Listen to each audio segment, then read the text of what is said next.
Allies call to impeach President Kenyatta. Allies of Deputy President have rejected a suggestion to bring a motion of impeachment against His Excellency President Kenyatta after last week's ruling on the BBI, which exposed the head of state to such an accusation.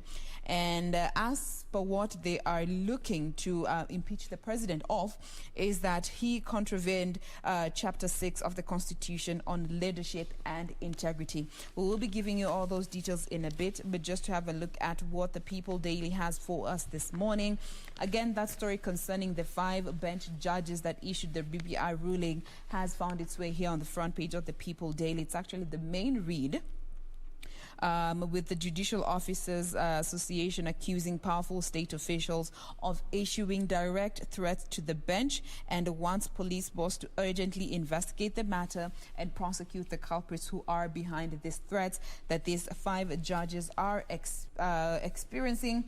Then Parliament backs KQ's exemption from a new tax, while on the other end we have the 1998 bomb blast victims now suing the state for failing to properly compensate them and preventing the attack that happened back in '98.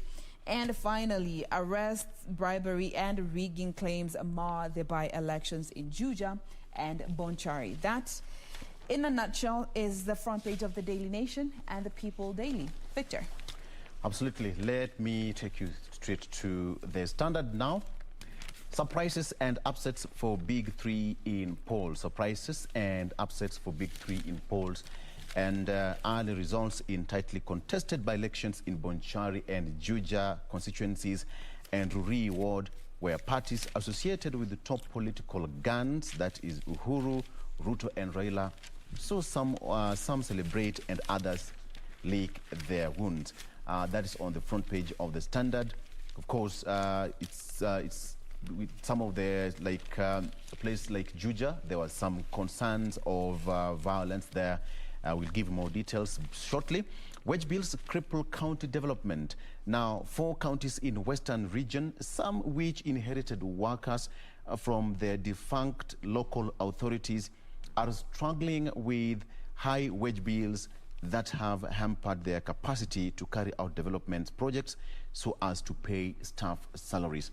This is something that most of the counties have also been grappling with over the years from the national government over the allocation of funds to the county government. And 4 counties in Western Kenya are also on the spot. All right, why is a dog's life for city commuters? All right, Jane just talked about it, that if you are using Mombasa Road, Langata Road, you have to be patient for quite some time.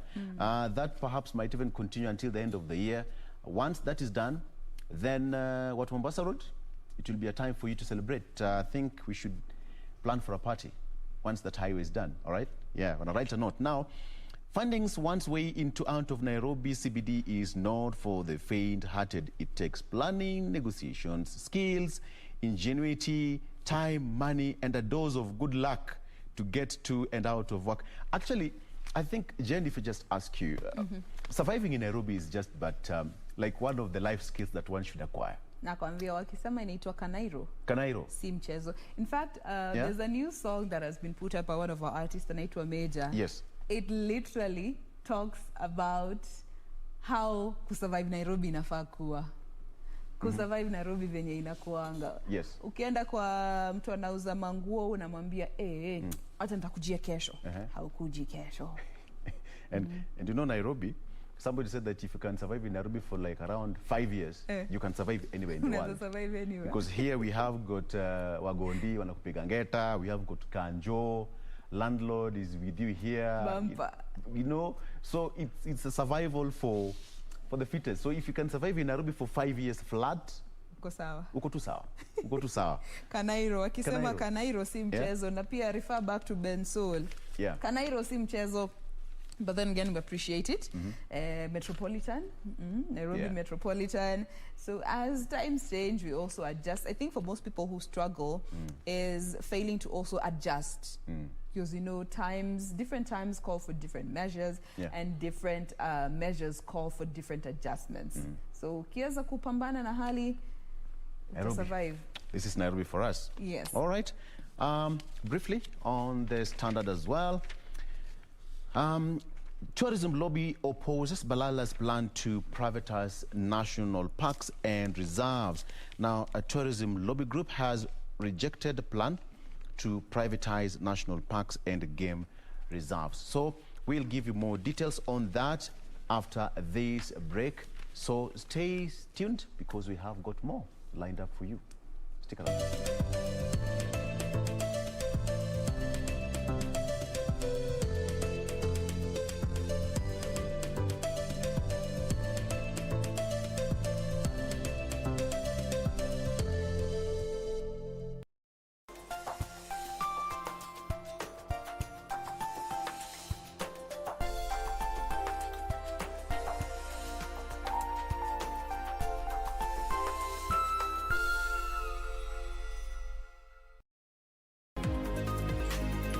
Je, unajua haswa wakati huu wa COVID-19 unaweza wasiliana nasi kupitia 0800724499 au kwa kutumia barua pepe kwa comments@ira.go.ke.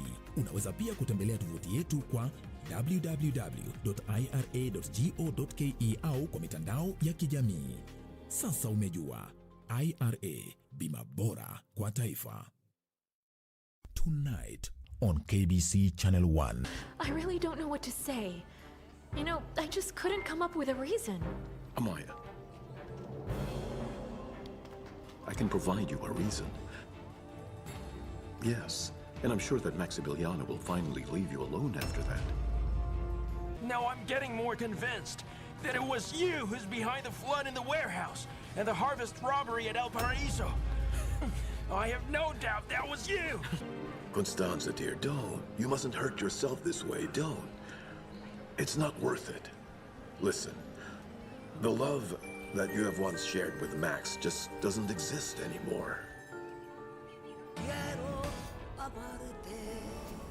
Tonight on KBC Channel 1. Mimi naitwa mzee Sabasaba. Nalitalimaza lenyewe.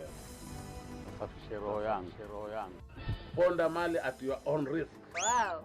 Yaani kila siku kila nikikukanya wewe usikii, waleta ukibadilisha tu. Mimi ni tajiri bwana. Watu uniambia ujao wewe. Huyu nani baba huyu? This is my house girl.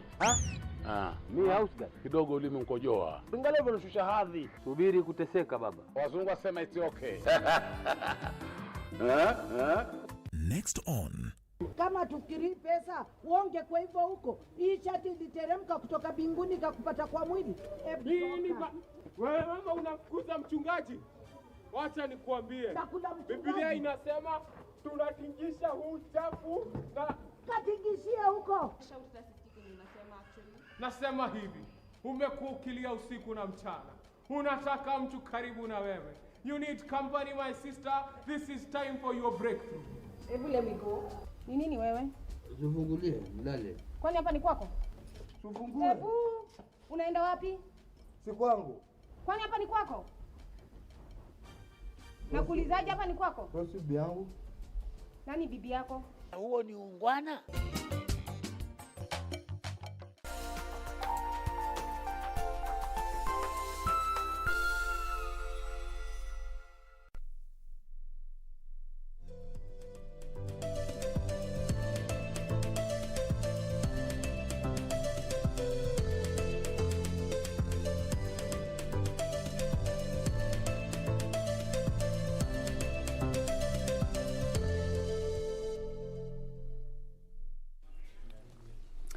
Welcome back. We are glad you are still with us. This is Good Morning Kenya. In case you're just joining us, Karibu tena sana. I am Jane Wamboi. Now, before we get to continue with what is in the papers this morning, we want to get started with our first conversation. But before we do that, we thoroughly appreciate those of you who have already tuned in. I see kuna moja hapa anajiita Standard, thank you for tuning in. I see Simon Stone, thank you for tuning in. Boni na kuona pale mitandaoni. Professor, I see you. Naona Kylian Mbappe for tuning in. Bills, we appreciate you for choosing to start your morning with us right here on Good Morning Kenya. Keep talking to us. Remember to let us know which part of Kenya you are watching us from. So now we get into the first conversation for the day. Now, we did see the chairperson of the Rastafarian Association in Kenya address the courts after they made the petition to decriminalize the use of marijuana, and more so for spiritual purposes. But to what extent does the law allow for this? That is what we want to understand with these particular conversations, the dynamics within this petition, and if it holds any water from a legal standing. To help us with this in studio this morning, we have two lawyers who are representing the Rastafarian community. To my extreme left, we have Shadrach Wambui, who is an advocate of the High Court, as well as the chair of Sheria Mtaani. Karibu sana, Shadrach. Asante sana. Thank you for being with us. And we also have Abel Asuma, who is also an advocate of the High Court, as well as director of Sheria Mtaani. Karibu sana. Thank you for having me. Again, if you have any questions, feel free to use the hashtag Good Morning Kenya to send them through. We will help you understand this. So before we get deeper into the details of this particular petition that was put before the court, let me start with you, Shadrach. We could start by even helping our viewers understand what the petition is about. Let's start from that point. Now, thank you, Jane, for having us. Now, yes, we received instructions as Sheria Mtaani from the Rastafari Society of Kenya so that we can help them as a marginalized religious group in this country. Of course, not being one of the dominant groups, so that they can also strive and have their place recognized in the Kenyan democratic system. Yes. Now, the petition before court really is about Rastafarians. It's about them, or Rastafari, because they do not wish to be referred as Rastafarians. They say they are Rastafari. Okay. So the petition is founded on 4 limbs. First is their right to privacy. They seek that if they choose to grow and even use marijuana at the privacy of their houses or their designated areas of worship, yes, particularly the mansions and the tabernacles, the state should not have a problem with that. So it is not a question of the public use, it's a question of the private use. Okay. So we as a people have a right to privacy. Yes. That is why what you do in the privacy of your house, Madam Wambui, is really none of our business. Then secondly, is a recognition that they are Rastafari, and one of the things that is required of a Rastafari, at least most Rastafari, which is also optional, is the use of marijuana or cannabis. Indica, you might call it kushumpeng, you will call it ital. It has got so many names. It is used in most times for the purpose of, their connection with their maker.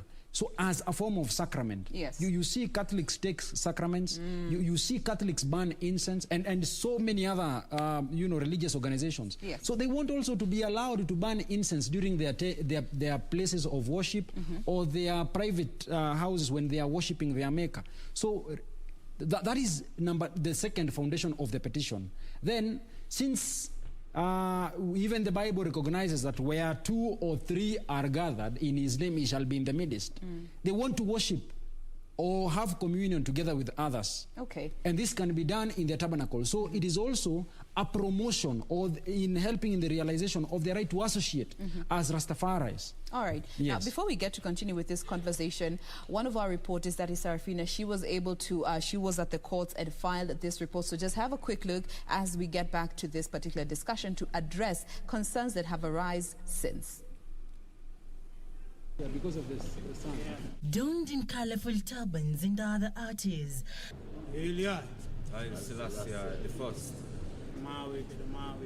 Symbolizing the Rastafarian movement, the Rastafari Society of Kenya and Mwenda Wambua, alias Ras Prophet, were notable guests at the Melimani Law Courts.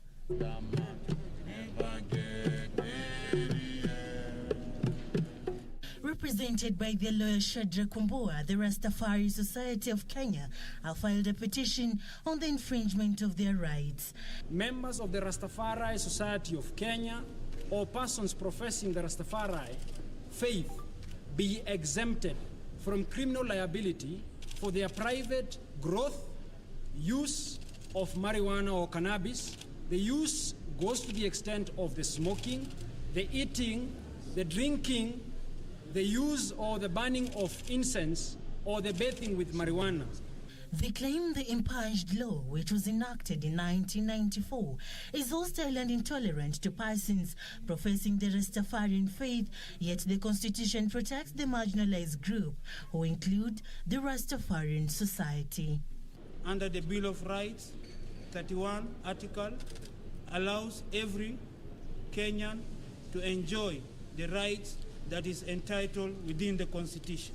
Their right to religion and their right to associate together in worship and in their submission to God, the Almighty Creator, as they take the sacrament, which is the holy herb, cannabis, as the law will refer to it, marijuana, kushungpeng, vela, and many other names that we will refer to it. They also claim the police continue to intimidate, arrest, and even harass the members privately growing and using cannabis for spiritual purposes.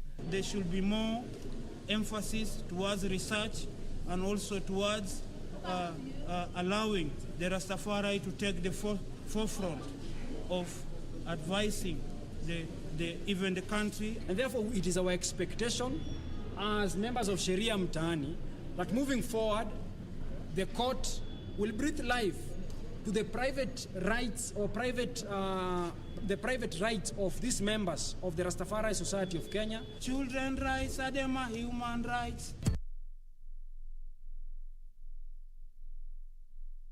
There you have it. That is what was happening. Now, let me come to you, Abel. Now, for those who might not understand, what does the law say about the use of marijuana? Yes, thank you, Jane. When you look at the Narcotics Act, that is under Section 3.1, our Kenyan position is that marijuana is, the use of marijuana is criminalized in Kenya. Mm-hmm. The law prohibits the use of it, whether privately or publicly. But there's a qualification to it where it allows doctors, it allows patients to use it, but it has to be under the recommendation of a doctor. Mm-hmm. That is the only use that is allowed in Kenya. But when you turn to the position that the Rastafari want to push, theirs is that they're clamoring for the use of it as part of their spiritual sacrament. Mm-hmm. And that is not allowed in our Kenyan position. To that extent, the use of marijuana is limited. I can't say completely, but it locks out any other person who is not using it under the recommendation of a doctor. And to that extent, therefore, it's basically right then to say that it's criminalized. Okay. Yes. Now, so the Rastafarian community wants it to be, the decriminalization to be lifted for private use.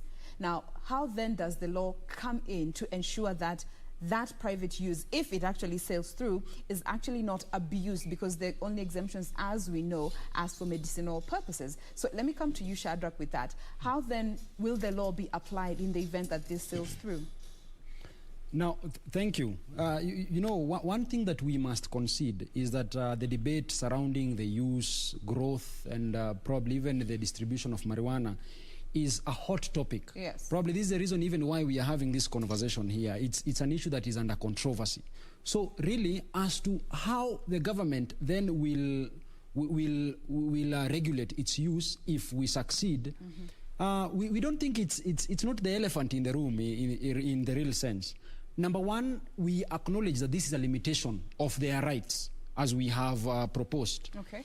Remember, this is a law that was formed or enacted in the year 1994, way back before the promulgation of the new constitution. So, it's incumbent upon the government to show us the kind of difficulty they will face. But let us first understand who has moved to court. It's an umbrella body. It's the Rastafari Society of Kenya.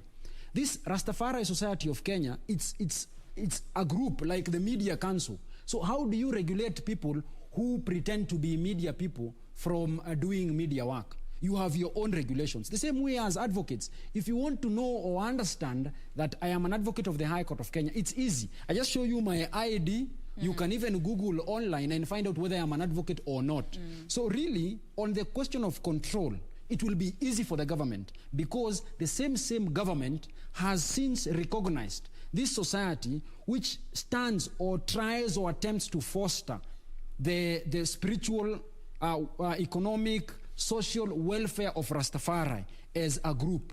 It has since recognized them and registered them as a society. So when it comes to the control, we will not even have a problem. So that if you pretend to be a Rastafari and you are not, and you are arrested with it, the onus now shifts to you. The burden shifts to you. Show us your registration as a Rastafari. Show us your identity, because they have identity cards. Even the spokesperson, the chairperson, they have identity cards and they have a registered way.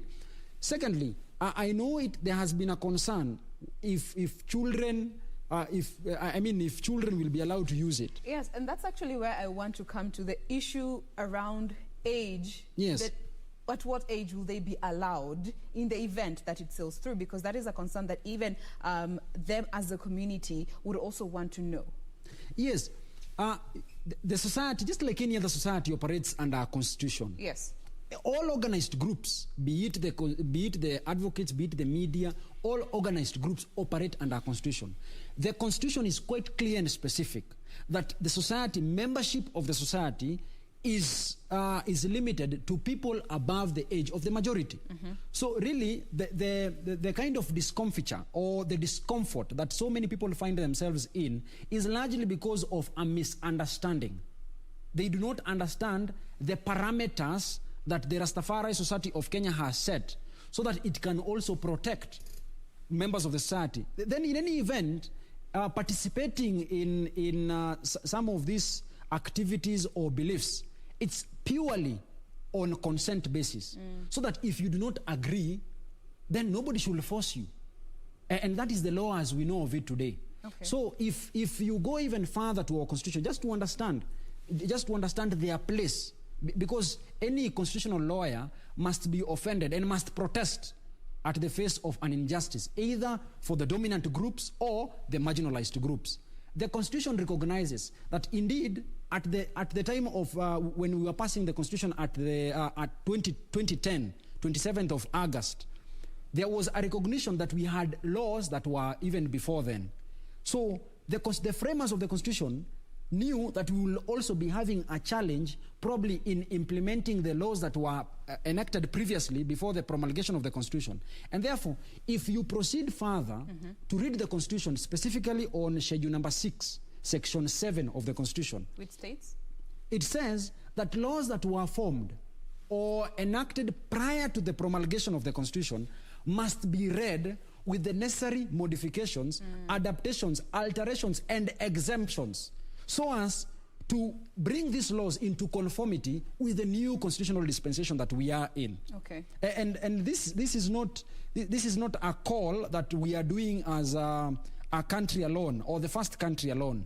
Our constitution is purely or largely a copy and paste of the South African constitution. Okay. Now let me just bring in Abel at this point. And Thank you. I'm speaking from a layman's point of view, so you can help me understand, legally speaking. Looking at this petition that is before the High Court from the Rastafari Society, to what extent can this particular, can the law accommodate in the event that it sails through, in the sense that will this require for the marijuana to be reclassified and moved from the narcotics category to a different category so as to be able to legally allow them to use it, and more so in the private space? Yes, thank you, Jane. When you look at the petition before court, yeah, the main question really is that the central theme is that you are calling for tolerance of the dominant groups to accommodate the Rastafari. And when you look at the substratum of the case, basically it revolves around the issue of allowing them to use it for spiritual purposes. It's not the petition, it's not our prayer that the use of marijuana is decriminalized in entirety. We are alive the fact that it has been misused before. It has had adverse effects on the young people, or rather the users.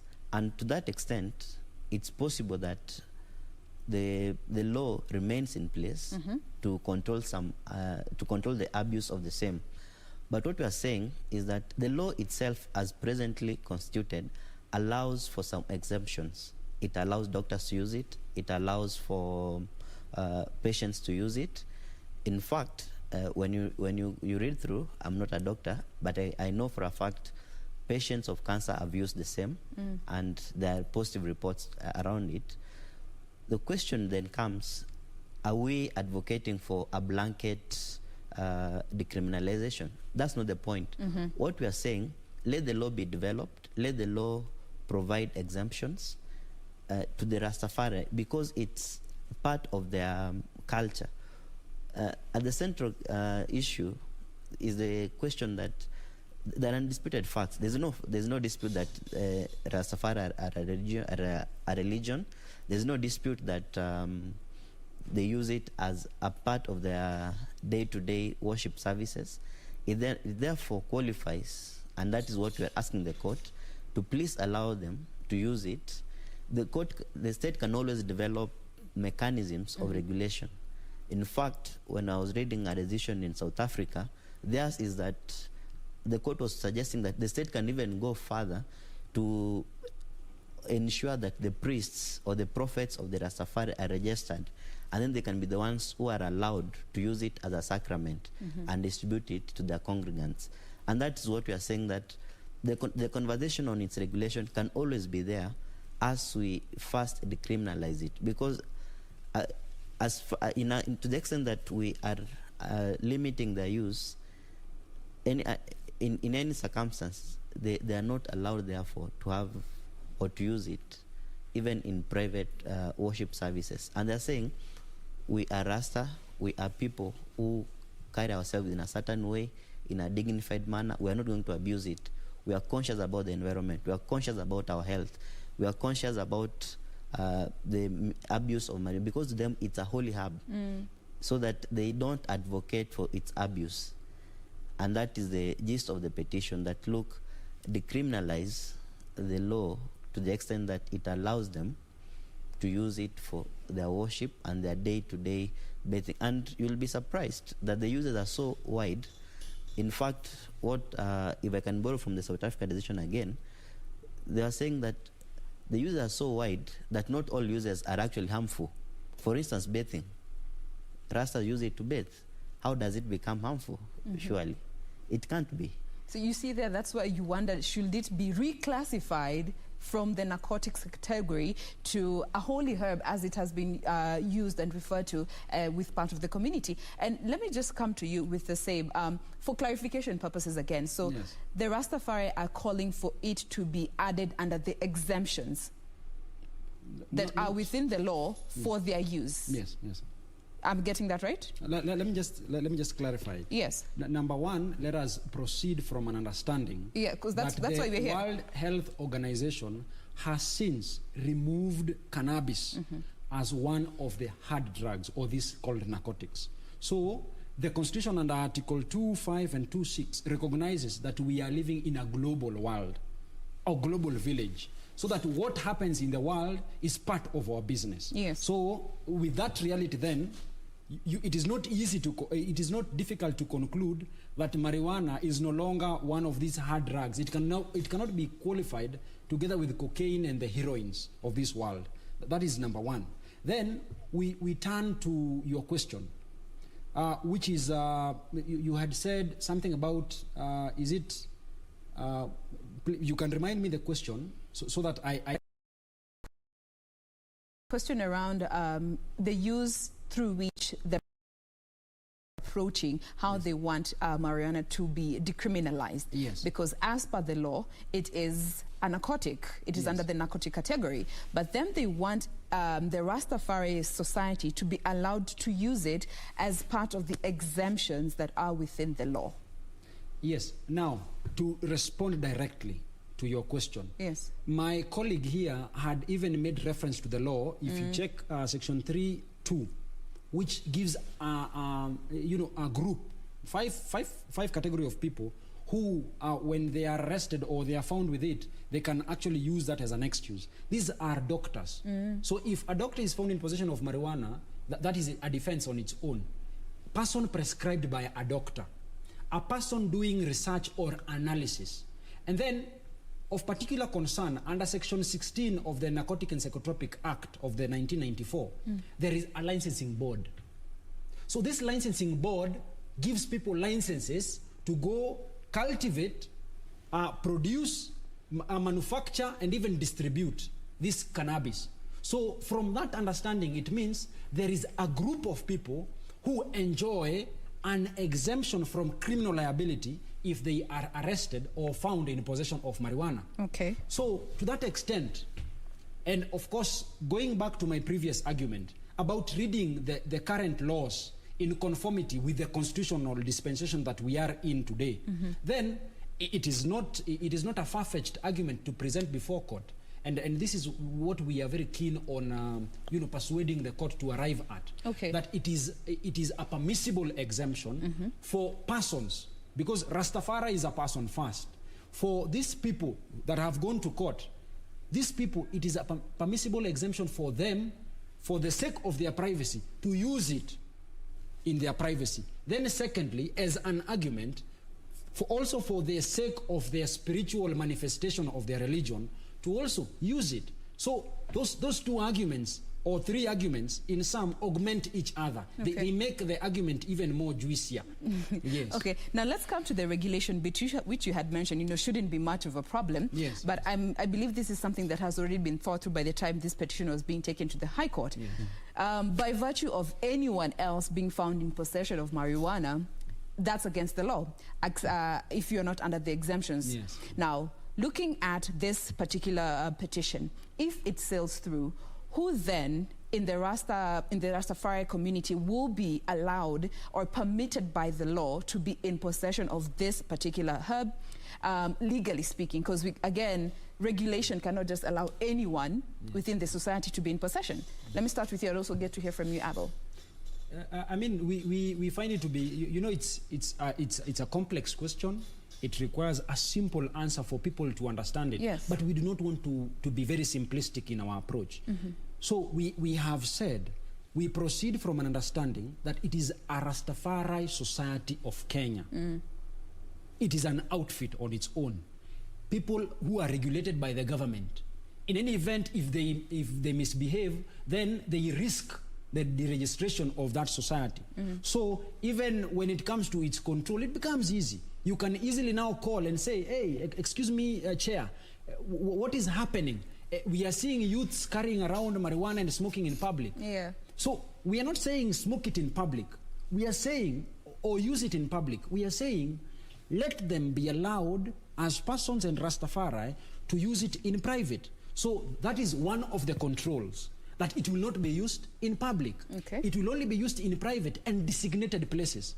In town here, while we allow the easy smoking of even cigarettes, which we have acknowledged are very harmful and can cause even cancer. Yes. Even while we acknowledge that, we have set aside, the city county here has set aside designated places for smoking. Ukienda pale Jivanji, you will find a designated place.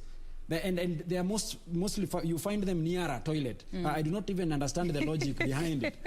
But now turning to what brings us here. Yes. So that is control number one. It will not be used in public. Number two, they have their own control. People have IDs, as we had even previously said. Then again, the government which enjoys the support of Kenyans from the taxes, is not without responsibility. It has responsibility. We have law that outlaws stealing. So if you steal, it is the responsibility of the government, because we have empowered it, to go and find you, go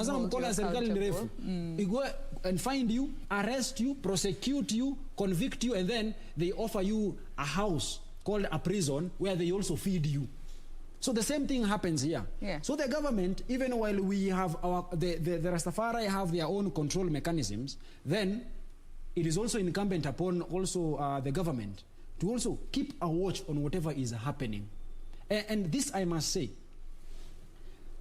the law that we have is, if you interpret under Article 258, the Constitution is always growing. It's a growing document. Constitutions all over the world have been growing documents. At some point in a history of mankind, slavery was allowed. Yes. It was permissible. A black man like me, of course, recognizing probably that I am stronger probably than even my friend here, or you, or others, I would even sell more as a slave because I will be more valuable. Progressively, there had been a change. We no longer allow slavery. In fact, it is one of the non-derogable rights in our Constitution. Yes. We went also to the segregation, separation of whites and blacks in their schools under the doctrine separate but equal. Then progressively, my good judge, the late Thurgood Marshall, who later ascended to become one of the Supreme Court judges, he's the one that fought for that principle to be done away with. So that now, while it was previously accepted that we are separate but equal, blacks have their school, whites have their school, progressively we have come to appreciate that this is not proper. We are all equal before the law. We are all human beings. We should be integrated. And had the likes of Thurgood Marshall, as he was then, not advocated for the integration of blacks and whites, okay, probably we will still be having the same thing. You are lucky you are lighter than me. Probably you will be in a different school. We will not even be integrating in this studio. Yes. But now we have to integrate because we are living in a society where we must reasonably accommodate each other. Hata siku hizi gorofa ukienda, kama iko na 5 floors, there is a provision in law that to accommodate persons of disability because they are in our midst. Even you, at some point in your life, you will enjoy temporal or permanent disability. Yes. And we just pray to God it does not become permanent. So that if you cannot use the stairs, there must be a provision in that building that there is a ramp, or if there is no ramp, then let us have a lift.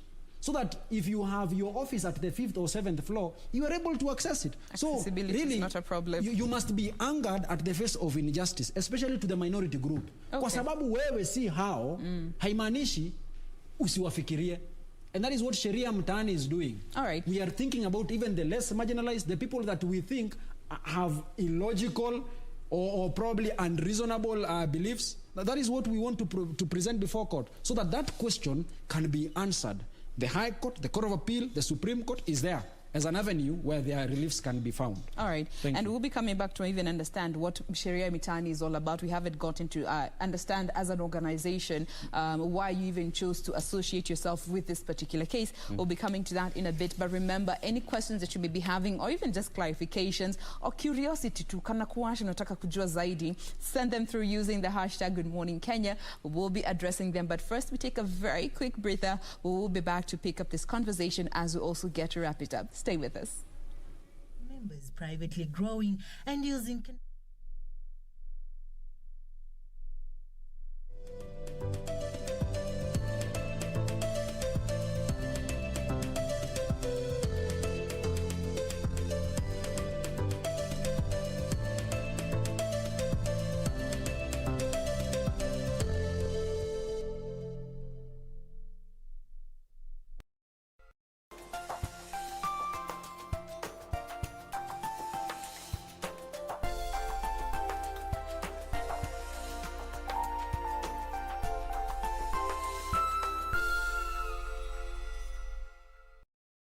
Next on kwamba mke wangu aliniacha kwa sababu sikumpa mapenzi. Umejibu mwenyewe. Mwanamke bwana mambo mawili bwana. Kula na kuvaa. Huwezi kunizuia mimi kwenda hiyo semina kwa taarifa yako. Umenielewa? Upende, usipende, nitakwenda semina kwa sababu mimi siku zote najulikana ninachokianzisha huwa sikiachi kama hakijafika mwisho wake. Masudi pole.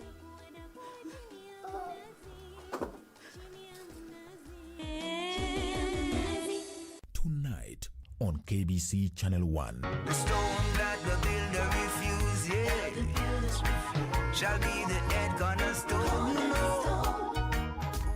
Freedom, freedom.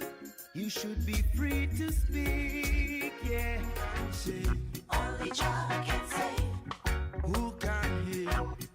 Who can help? Where would I go? What would I do? Who would I be without a woman like you? Oh, a woman like you. Tonight on KBC Channel 1. Mimi naitwa mzee Sabasaba, na nitalimaza lenyewe. Safishe roho yangu. Ponda mali at your own risk. Wow. Yaani kila siku kila nikikukanya wewe usikii, waleta ukibadilisha tu. Mimi ni tajiri bwana. Basi uniambia ujeoe. Huyu nani baba huyu? This is my house girl. Mi house girl. Kidogo ulimi mkojoa. Angalia bwana, shusha hadhi. Subiri kuteseka baba. Wazungu wasema it's okay.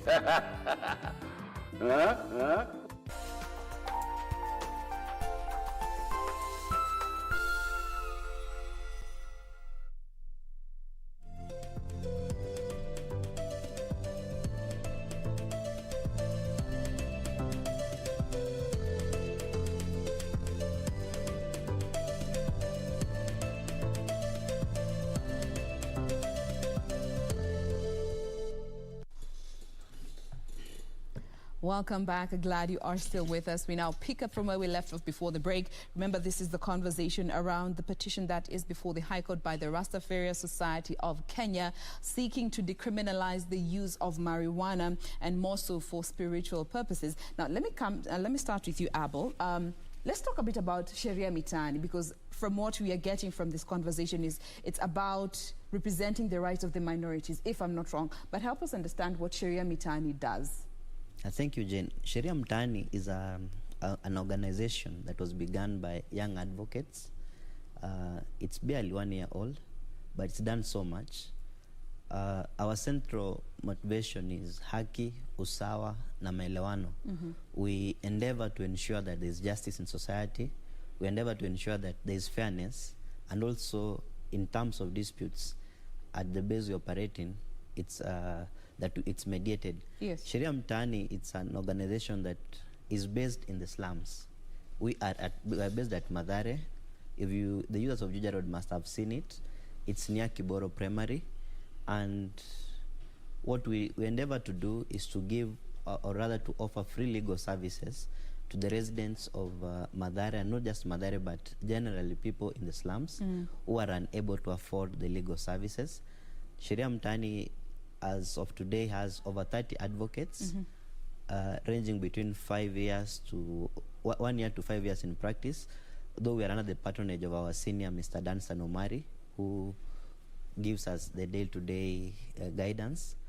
And what we endeavor to achieve is to provide services to people that are unable to access them, and to be the voice of the voiceless. Like now in the instant case, that's what we are doing. Okay. People cannot speak on their own behalf, but they are marginalized. Okay. That's Sheria Mtaani in a nutshell. All right. Now, let me come to you, Shadrach. You had mentioned earlier that, any advocates or those in the law practice would be offended by, the reaction that this particular petition is getting. But from where you stand, what is the general conversation from the representatives, and especially looking at advocates, when it comes to this particular petition?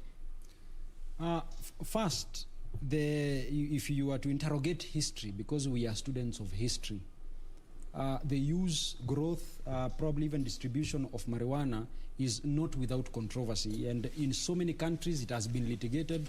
So many countries, we have seen sound judgments and reasoning from, well-seasoned judges.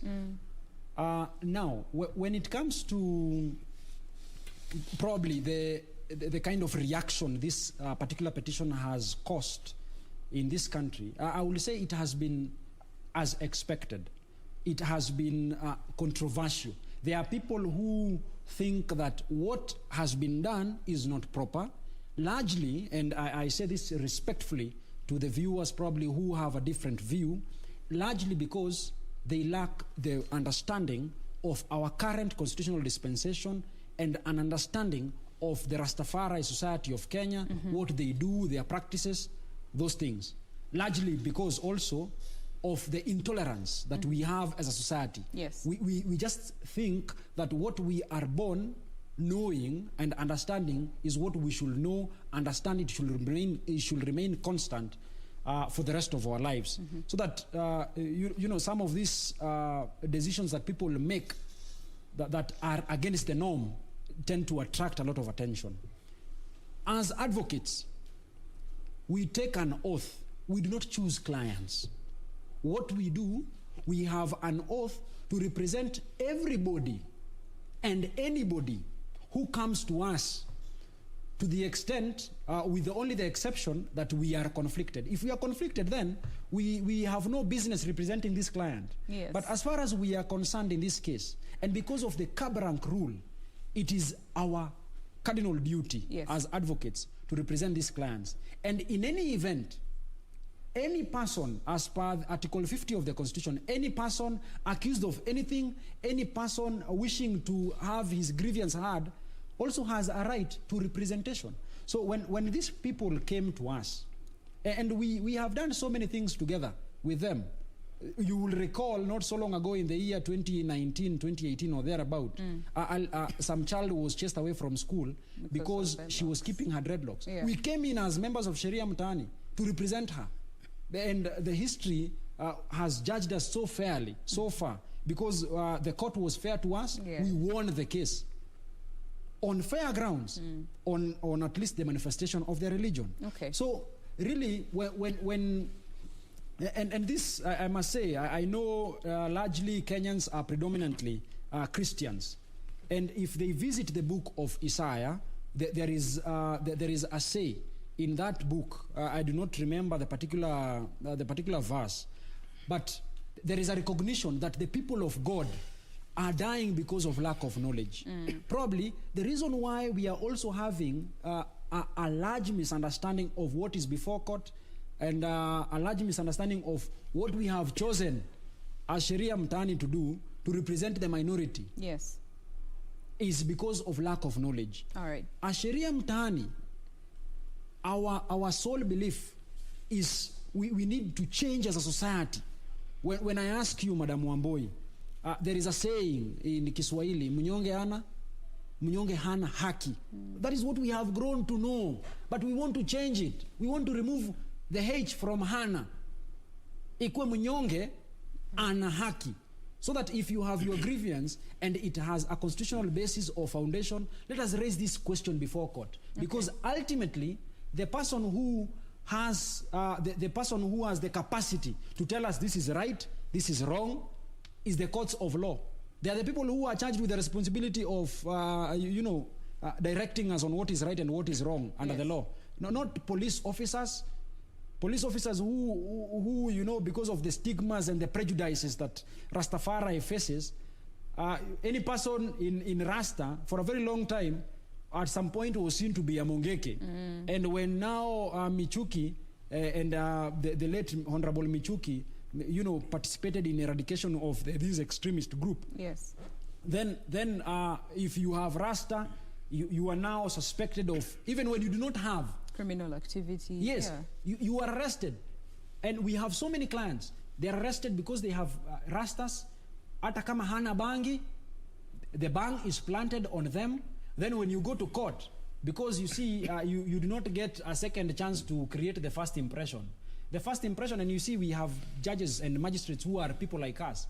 If you see this person who is standing before you is in Rasta, the first, also the judgment, because of the stigma and the societal misconstructions that we have had over the ages. Yeah. You just think, huyu sasa, this one is just fit for, yes, huyu anapata guilty conviction. Okay. Aende jela. Now, let me come to you, Abel. You know, from what we have seen from this case, you know, the conversation that have stirred up from this, what message do you want the marginalized groups here in Kenya to borrow from this particular step that has been made by the Rastafari Society?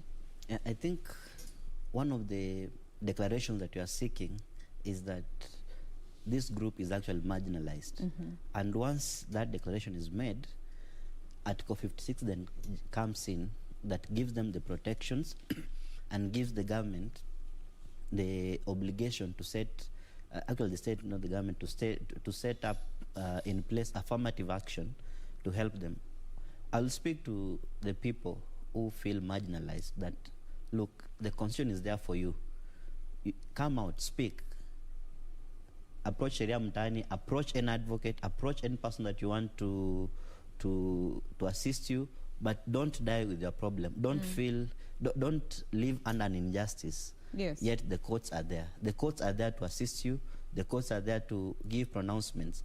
And sorry to take you back to the issue of the stigma, but it's rife. When you look at the response to the petition filed, people want to view it from their own perceptions. People want to view it from the Christian point of view, from the Islam point of view. But then there's this Rastafari, which is a religious organization. And that's what we are saying, that look, do not let the stigma, do not let your position of privilege blind you. Look at the other person. This is their lifestyle. Allow them to exploit. So if you are marginalized, please speak out. Okay. And the same question comes to you, Shadrach, just looking at the marginalized groups in Kenya who might not really be aware of what the law allows for them as a part of the marginalized groups, and civic education as well, even for the greater population. Your message to them from this particular interaction with this case? Now, my daughter is called Dambisa. I named her after a Zambian economist who has written so much about the disadvantages of aid. While we were discussing with her mother, we wanted to also to name her Rosa Parks. Rosa Parks is an American black activist. And one thing that you'll remember about Rosa Parks, there were in America, when we had these buses, the buses had seats specifically reserved for whites only. So this day, when Rosa Parks went to he boarded the bus, the only seat that was available was that for the white. She sat down and protested. So really, my message to all the persons of minority, people who feel disadvantaged, people who think for a very long time they have been depressed and oppressed, this is their time. At the face of an injustice, please make sure that if you can't speak up, you must stand up. Yes. Stand up against any form of injustice. Stand up against any form of discrimination. Because if we are quiet as a society, then we will never move and progress as a society. Long ago, and we were discussing this during the break, for a very long time in this country, it was a taboo for women to wear trousers. Right? Nowadays, our women are looking even better. They're looking beautiful because they are wearing what they desire to wear. So really, it is about tolerance. It's about acceptability, reasonable accommodation. Because unless we are tolerant, unless we acknowledge that we are a diverse group of people, then this country, then you will have it for Christians. So what will happen to Muslims? And if you will have it for Muslims, what will happen to Christians? What will happen to the Jehovah's Witness? What will happen to the Rastafari and the Hindus in our midst? Kama wanawake hawatazungumziwa, what will happen? The changes that we are even experiencing post-2010, the ones that are reflected in our constitution, are largely because of a generation that had been oppressed. A generation that felt that, we have enough with the trouble. Women have been marginalized. We came up with women representative seats. Those seats are not reserved for men. They are particularly reserved for women because of the history of the subjugation, the intolerance, the discrimination that they faced. We have affirmative action. Even the grading system in our university allows for a girl with lower grades to be admitted in a university than the boy child. Yes. Because for a very long time, only the people who are allowed. My mom did not even have the advantage of this school. Even my grandmother. And largely because my grandmother, even when she preferred to read and understand things, she was not allowed to attend class because she was a woman. Women at some point in this history were not even allowed to take loans in their names. They had to take loans in the names of their husband. Kwa sababu ilikuwa inasemekana they are one with the husband. So if the woman defaults in the payment of the loan, they don't go for the woman, they go for the man. But nowadays we are seeing women who are employing men. We are seeing a breed of women, even our neighbor here, Suluhu, Mheshimiwa Rais wa Jamhuri ya Tanzania, ni mwanamke. na tunaanza kuona watu fikra zao zinabadilika. So if we accept to live as per the societal constructions or the parameters that have been set by people a long time ago, then we will never progress as a society. It will make meaningless our constitution, which is a progressive document, which is also a growing document. Okay. Thank now, you, as we also get to close this, I cannot conclude this conversation before we get to have conversation very quickly about the relationship now that, even our officers need to adopt in the event that this actually sails through. There goes a mental shift, especially when it comes to the claims that were made by the Rastafari that they are harassed, they are arrested and prosecuted for just being found in possession of marijuana as it stands. Now, speaking to the police and the law enforcers, how then will they also have to be responsible in carrying out their responsibilities in line with the law, and also acknowledging, in the event that it sails through, that they are part of the exemptions? The police, when I was growing up in the slums of Mathare, I thought very little of police because of what they did. But progressively, I have come to understand them as my brothers and sisters. I have come to even work for them. I have represented so many of them. And we acknowledge that even the importance of having IPOA, the Independent Police and Oversight Authority, was largely to address the excesses of police officers. And sometimes I say this with a great deference. We have police officers or people in police uniforms who are criminals. Their work is to harass, intimidate people. They abuse their power as police officers. So what is expected moving forward is there is Kiganjo, and there is also civic education that we must do even after the success of this petition, which we are very confident, is that we must educate our people. So that my mom does not throw me out of our house akisema mimi naharibu vijana. Hapana, mimi siharibu mtu. Mimi I'm just doing my work and I'm doing it zealously as I am required by law. Polisi, wazazi, kila mtu afunzwe. Aelewe ya kwamba enyewe mtu akiamua kuchagua dini unachagua ile inakupendeza. My mom goes to another church, so is my sister and myself and my parents, our folks, everybody goes to a different church. We have allowed people to freely choose which kind of religion or society, faith they want to be associated with.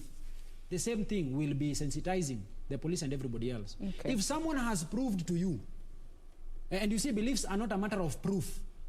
Beliefs are just beliefs. They're just there.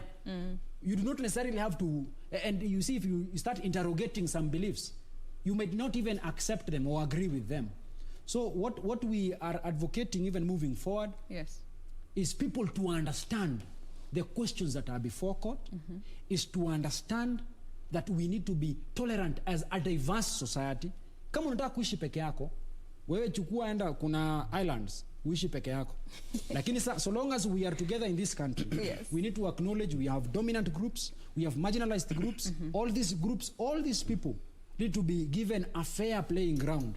In any event, we enjoy the same benefit before the law. All right. Yes. Now, we'll have to pause this conversation at this particular point. Remember, this has been all about the most recent petition that was made at the High Court this past Monday by the Rastafari Society of Kenya, seeking to legalize, or rather decriminalize, let me be specific with my words, with the law you need to be very specific, seeking to decriminalize the use of marijuana for spiritual purposes. It has been a petition that has been met with diverse reaction from the greater part of the population, but then again, we are here to help you understand from a legal standing what does this mean in the event that it sails through for us as a people, for the Rastafari community as a marginalized group. We have been speaking with Abel Asuma, who is to my immediate left. He's an advocate of the High Court, as well as the director at Sheria Mtaani, and we've also been speaking with Shadrach Wambua to my extreme left.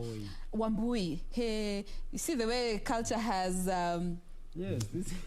it has a way of just imprinting itself in a subconscious way. Shadrach Wambui, I am Jane Wamboi. Shadrach Wamboi, who is an advocate of the High Court, as well as the chair at Sheria Mtaani. Thank you so much for being with us today and for helping us set the record straight in line with this conversation. Thank you. All right. Thank you for having us. Absolutely. We are going to see how this continues to play out, and we'll be sure to keep you up to date with that. But just looking at the feedback that we have received, there's Kineni Waembu, who says cannabis should be legalized in Kenya.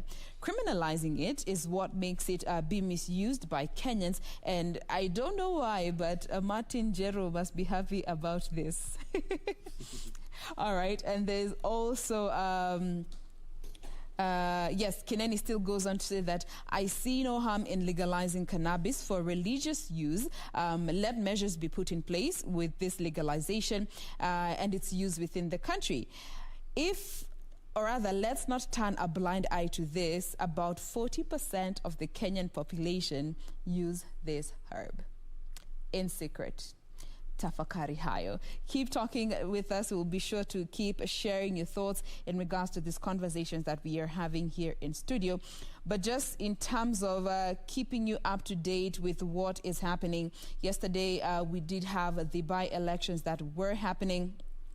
And we have been waiting for an update in regards to this, but we'll be here to just let you know the update that we have received so far. So stay with us. We will be back after this very quick, fast, mbio breather. Stay with us.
Welcome back. Now, before we get to give you an update in regards to the by-elections, Victor is back here on set with us.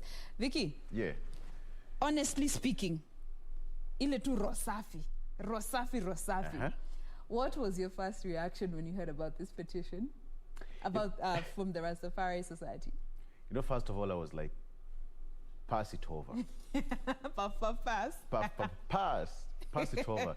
But I think Kenya is moving to a different direction, and it's going to be interesting to see how that case is going to pan out. Because, as the lawyer said, they're trying to legalize the whole stuff so that at the end of the day, you have to be registered, but I don't know, how do they do the registration? I think the regulation bit is where most people have issues with. Yes. Because as far as it concerns, cannabis falls under the narcotic drugs. Yes. You know, it's no longer a hard drug under the World Health Organization, but within the law here in the country, it is a narcotic. And it has been criminalized. And it's only allowed with controlled use under specific environs and under specific people, not just anyone, because if you're found in possession of marijuana, by the way, as far as the law goes, you are going to be arrested and prosecuted. But now the Rastafari Society Society of Kenya wants it to be allowed under the exemptions within the law to use marijuana. You know, the way it is allowed for medical research, for medical purposes, they also want to be involved when it comes to, or rather to be exempted to use marijuana for spiritual purposes. And a good example that was given is, you know, how we see in Catholic churches, they burn incense, they take sacrament, divai. That is allowed within their Catholic doctrine. So they are only using the same argument for the Rastafari community. All right. So ours is just wait and see how this will pan out in the next few days, or not even a month or weeks to come, how it's going to pan out now that it's a legal case. It's a legal matter as it stands right now. And matters court can either go either way. So let's just wait and see. But for now, it is still illegal in Kenya as it stands. It's still illegal in Kenya unless stated otherwise by Let's be clear about that. Let's just be clear about that. That was a case which was lodged before court of law, and it is the court which will determine how it will go. So for now, if you're arrested, it's upon you. All right? Okay. So Jen, thank you so much. That was a good one. A lot has been happening, by the way. ODM, it's been confirmed that Pavel Oimeke has won the ODM seat in Bonchari by election. And right now it is Oimeke to fly that flag in Kisii, and that is in Bonchari to be particular for the next few months until the next general election. So to Pavel Oimeke, congratulations, and even to other contestants, you know, it's never that serious, never that serious. You live to fight another day. We will be crossing over to our reporter, that is Gladys Mungai, who is in Juja. Juja was marred by a lot of chaos, of course. Vote counting had to be stopped at some particular point, and there you have it. Gladys, good morning, good to see you. It's not the same thing that happened yesterday. What is the situation right now in Juja as we speak? Good morning to you, Victor. We are coming to you live from the Mangu Tallying Center, and the situation is quite different from what was witnessed yesterday. Currently, we have a state of normalcy, and although the matters to do with resumption of the matters to do with voter tallying is yet to resume, the situation, I can independently report that it is all peaceful. The state of normalcy has been restored. Members of the police force have been in this tallying center for the better part of yesterday night and through to today morning, basically ensuring that chaos or anything doesn't happen when the voter tallying exercise commences. That notwithstanding, you can see from where I'm standing at the background, there's not so much activity going around, and I can also report that early in the morning, that is around 6 a.m. in the morning, the IEBC chairman, Wafula Chebukati, also made his way into this particular tallying center to basically assess the situation on the ground. And behind me, the returning officer and his team from IEBC already resuming their positions, meaning it's all indications that the process could resume any minute from now. You'll also understand that as of yesterday, when those chaos erupted and we had the tallying process suspended for the better part of yesterday night, is that we had 3 candidates who were leading in that particular by-election. The first one was the People's Empowerment Party candidate, led by, also followed closely by the Jubilee candidate, who happens to be the wife of the former late Member of Parliament for Juja. And number 3, coming also closely, was an independent candidate by the name Karaoke Gishuhi. On that particular table, which will be making the final decision in regards to how that tallying and how the votes will come out, you can see IEBC chairperson Wafula Chebukati. He's still around. He's trying to ensure that nothing goes against the way the Electoral Commission had planned. You'll also understand that we were expecting by today morning around 6 a.m. would probably be having those particular results. This is according to the conversation we had with the RO for this particular tallying center. But that notwithstanding, you'll also understand that the law gives the IEBC, that the Electoral and Boundaries Commission, 7 days timeline to get to give that particular results. And in regards to whether we will be knowing that particular candidate who is going to succeed the former Member of Parliament, it's just a matter of wait and see. Because by yesterday evening around 10 p.m., most of the presiding officers were still handing over their KIMS kit, and some Form 34B are yet to be submitted. Victor. Gladys, perhaps if you can just give us, bring us up to speed in terms of security. That place was marred by a lot of violence since yesterday, to an extent that IEBC chairman Wafula Chebukati has made it to that tallying center himself. What is that driving force that has made him to be there in person? Victor, if I heard you correctly, IEBC chairperson Wafula Chebukati is technically here because of what happened yesterday at night.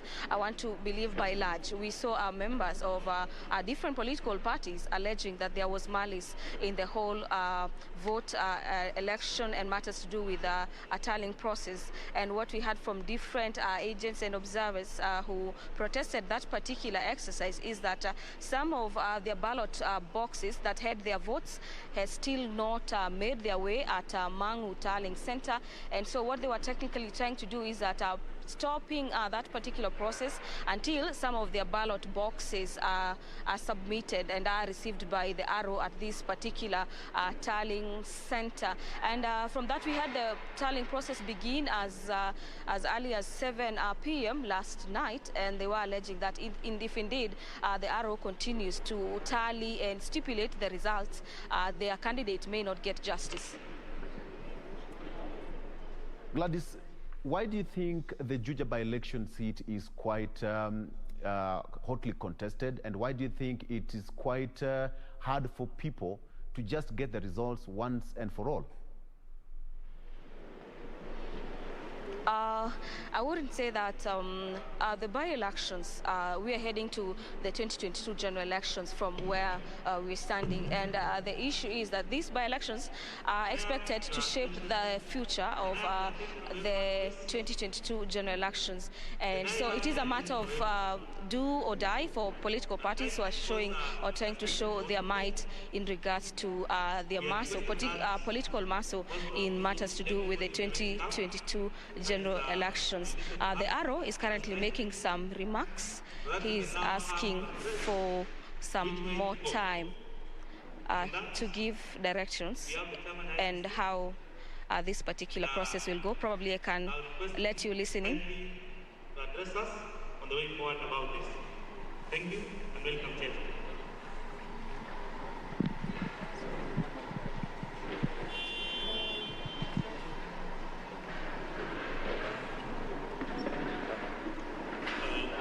Good morning. Can you hear me? Yeah, following the events of last night, the Commission suspended tallying. This morning,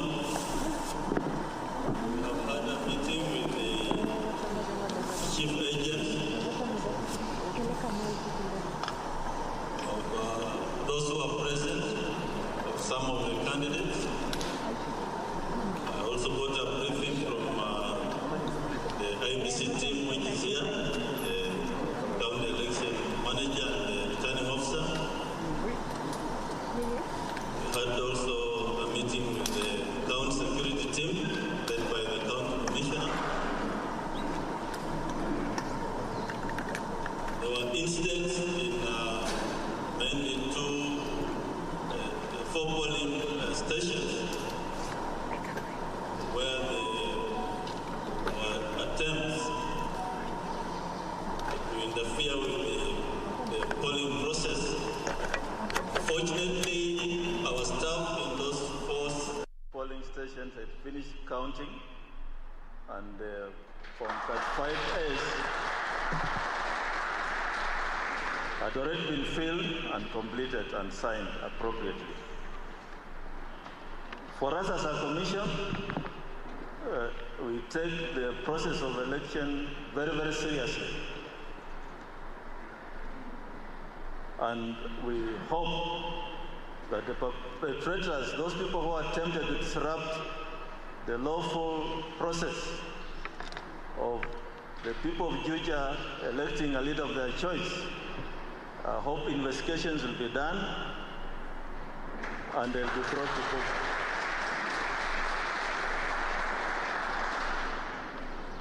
For us as a commission, we shall, of course, write to the DPP to prosecute anybody who was involved in last night's mayhem.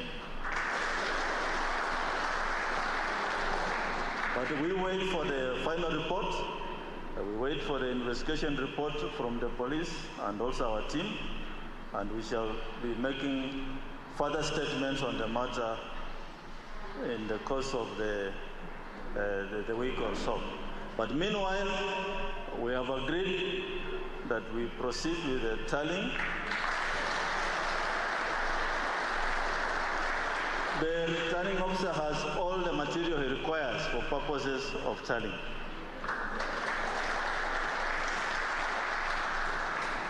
And let me say something. When you go to vote, right from the time you enter to vote, you are verified by the KIMS kit, that kit which you use to verify, we verify your fingerprints, and we know who you are. That kit records the number of people who have voted.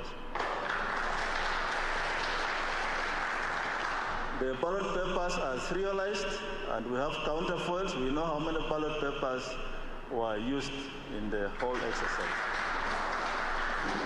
So anybody who thinks they can introduce foreign papers in the polling is a total waste of time. And I want to assure you that the Commission is committed to having the will of the people of Juja and any part of the country that have election. The will of the people must be respected. So for the way forward, the returning officer will proceed, but before he does so, I would like to invite the county commissioner at least to say something on the security arrangements.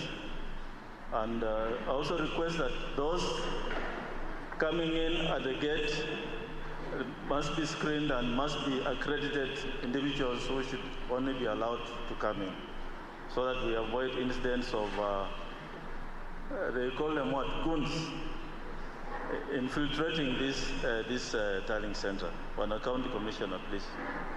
Is he here?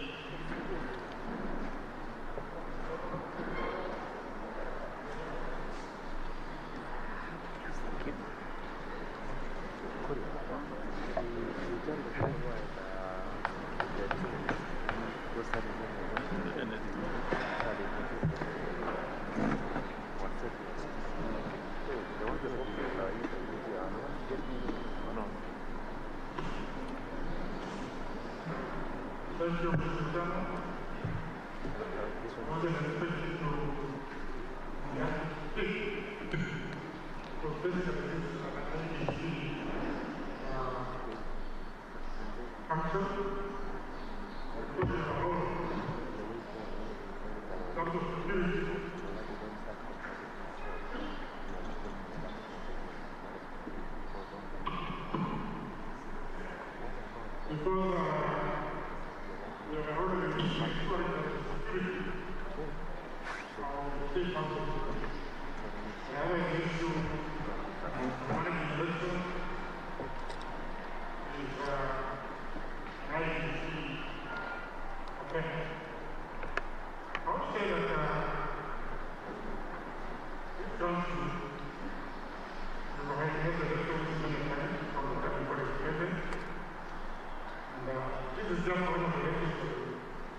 Thank you for coming for the team. We couldn't proceed last night. Now that we're here, we hope that everything is going to. So thank you very much.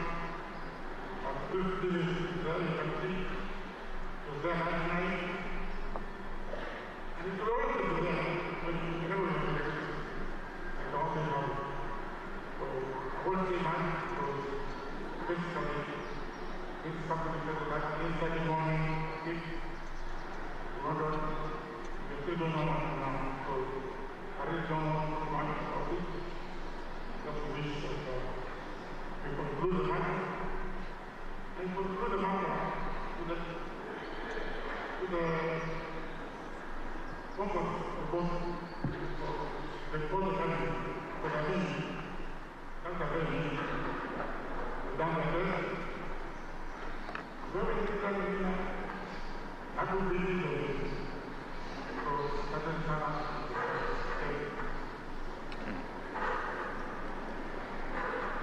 So you proceed? Yes, I'll proceed. Okay. So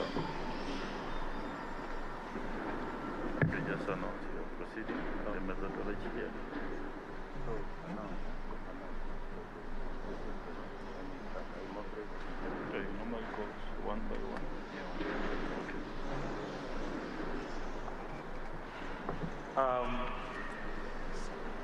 Now we'll get ready to start, and the procedure is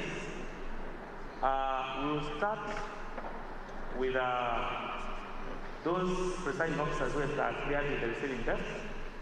Every time we receive, we have to know who has come in. We record, and the ones who have been recorded in the first place, they will proceed by desk, but of course in the order that they will be guided. We are still setting up the receiving desk once again, and then you'll be cleared from the receiving desk, then you bring your results that we read. We secured the ballot boxes yesterday. They are here with us. So there is nothing in law that dictates that we have to place them on the table since they are already here once we read the results. We'll have to proceed and read the results because those results have been signed by agents from the polling stations. So you'll have to receive them, read, and tally. As we are here, even as a presiding and a returning officer, I don't know exactly how the results are, apart from 15 polling stations. But I think you people have an idea what is there. So for now, we'll have to proceed to read them, and then we'll also be projecting, you are ready, right? So that within, like for example, now you can see it's about 9 o'clock. If we give ourselves good time, I think before 2 o'clock, we should be done. Thank you, and now we are beginning. So I request the ones who have been cleared, we can put a chair there for the presiding officer, number 1, to start coming in. Then I also request that we have the receiving desk to clear the ones who have not been cleared. Otherwise, thank you very much, and I hope all will have to cooperate.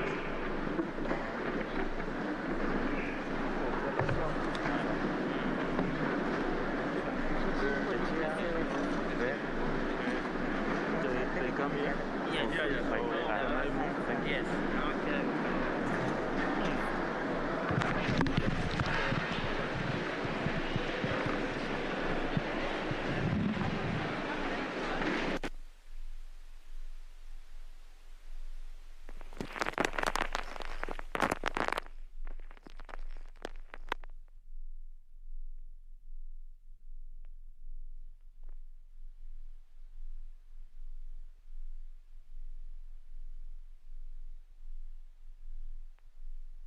Right now, that is a live feed from Juja. That is Mango High School, which is the tallying center of Juja constituency.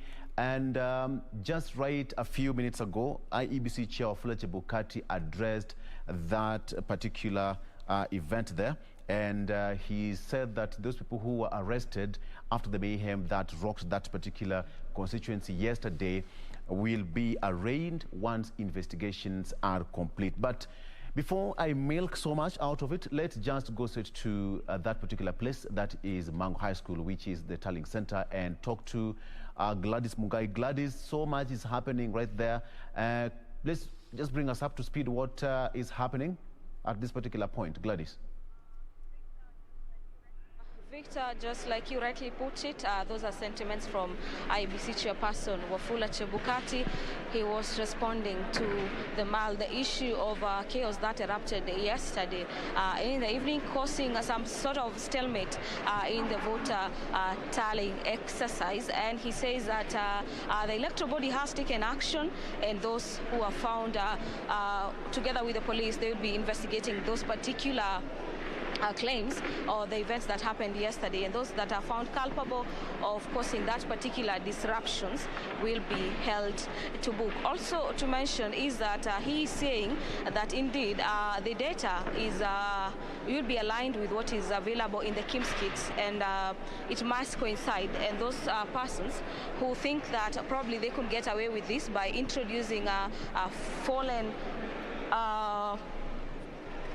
ballots, that is it, that they will be in for trouble. And he says that the right candidate will have to take this particular by-election, and there will be no stepping down to people who are intimidating the arrows and matters to do with IEBC commissioners and officials who happen to be in this particular tallying center. So currently the arrow has directed that those particular presiding officers who are yet to be cleared yesterday in regards to submitting their form number 34B be forwarded, move on to ensuring that they submit their particular results. And any minute from now, the process is about to commence. Yet again, this will be the resumption of the voter tallying exercise. And you'll also understand that so far, Ndungu George Koimburi is leading with 858 votes. He's being followed closely by Waititu Sudan Jerry with 439 votes. Number 3 is Karaoke Joseph Gishuhi with 69 votes, and he's followed by Ndungu Kennedy Gashuma with 53 votes. And in that order, heading to number 11, the last person is Mburu John Joroge with 1 vote so far. Also, Victor, just to mention, this is 16 polling station results out of the 184 polling centers across this particular Juja constituency with 5 wards. And so far, the number of valid votes cast is 1,538. We have over 115,000 registered voters for this particular by-election and in Juja constituency. And so far, out of the 16 polling stations, that the turnout is around 1.3%. But that is because we are not yet done with tallying of the whole votes that were casted. And so far, we have 4 rejected votes so far, technically showing the aspect of civic education is probably bearing fruits, bearing in mind that we don't have so much of the rejected votes. So, Victor, the situation on the ground is that the officials from the IEBC Commission are getting ready to resume the process of tallying the votes, and any minute from now we'll be having that particular proceedings from this end. Gladys, what brought about all these kind of delays since yesterday? It is now almost 9 a.m. and you may just bring us up to speed what brought about all these delays.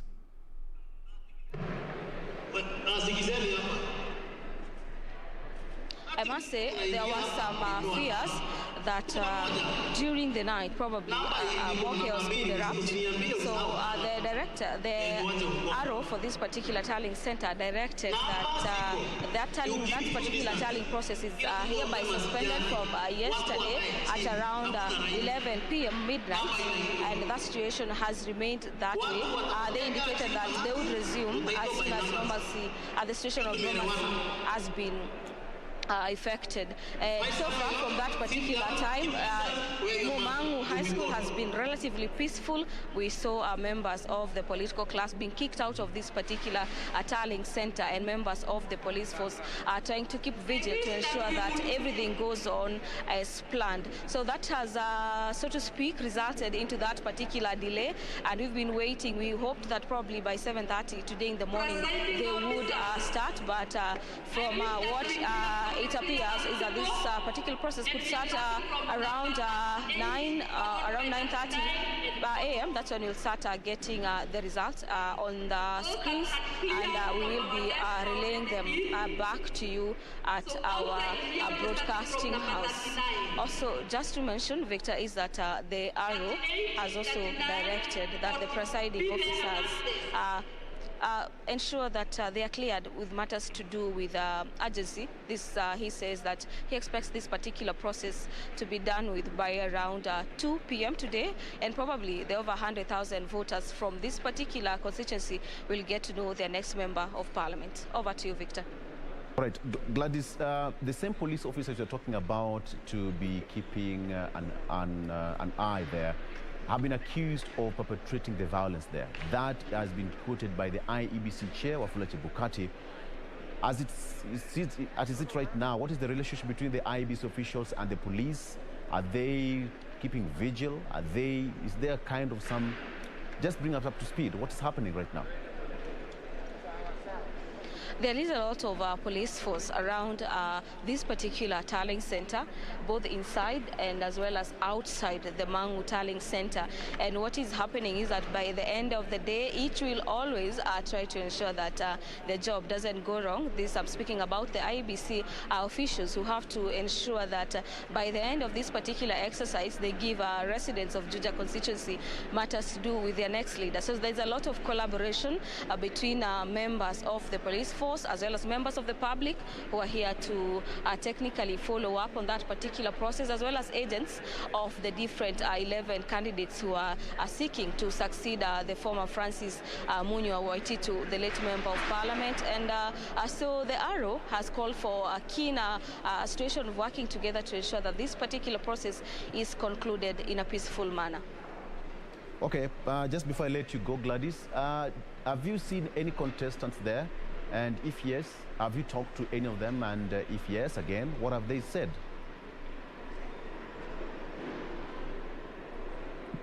There is a couple of them, and you're trying to get a word from them is that they're exuding confidence that we just have 16 out of 184 polling centers results, and they're saying that the results at the moment don't define anything per se, and they're saying that there is still hope for them to get these particular seats, and it's no longer a race between two horses like we usually put it, but they're saying that there's still a chance for them to get to clinch these particular by-elections results.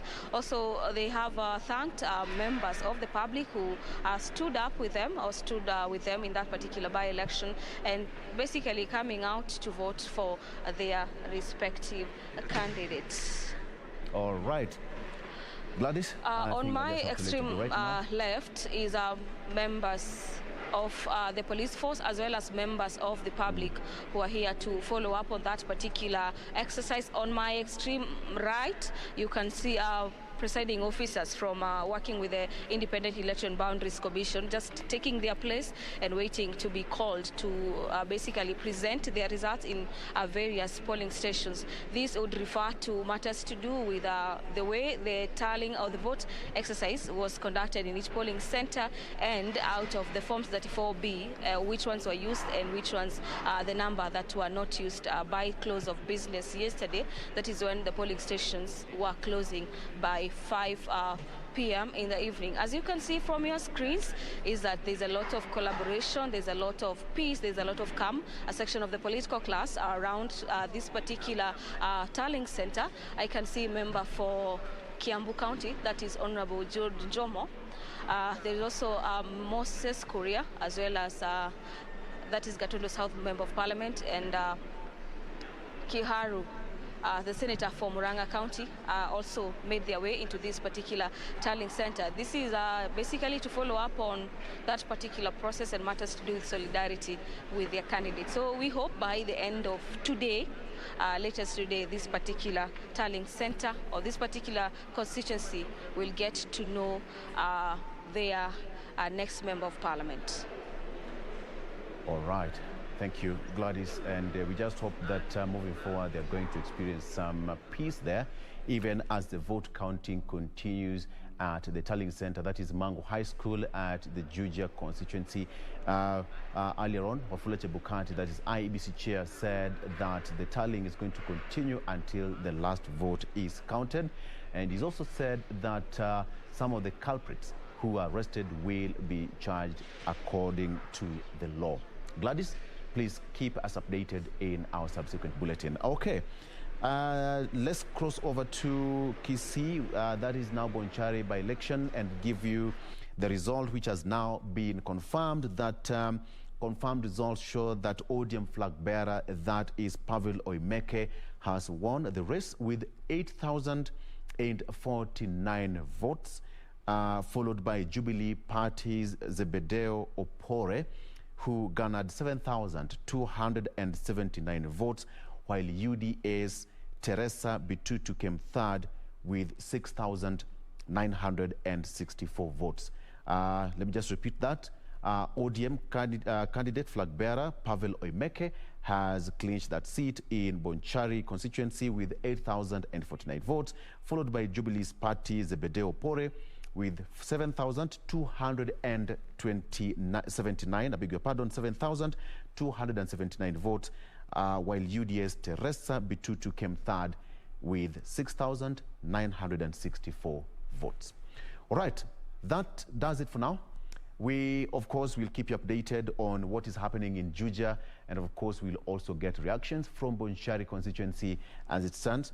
It is ODM's Pavel Oimeke who is MP-elect for that particular constituency. That does it for now. Jen? We take a very quick breather, but we'll be back to pick up this.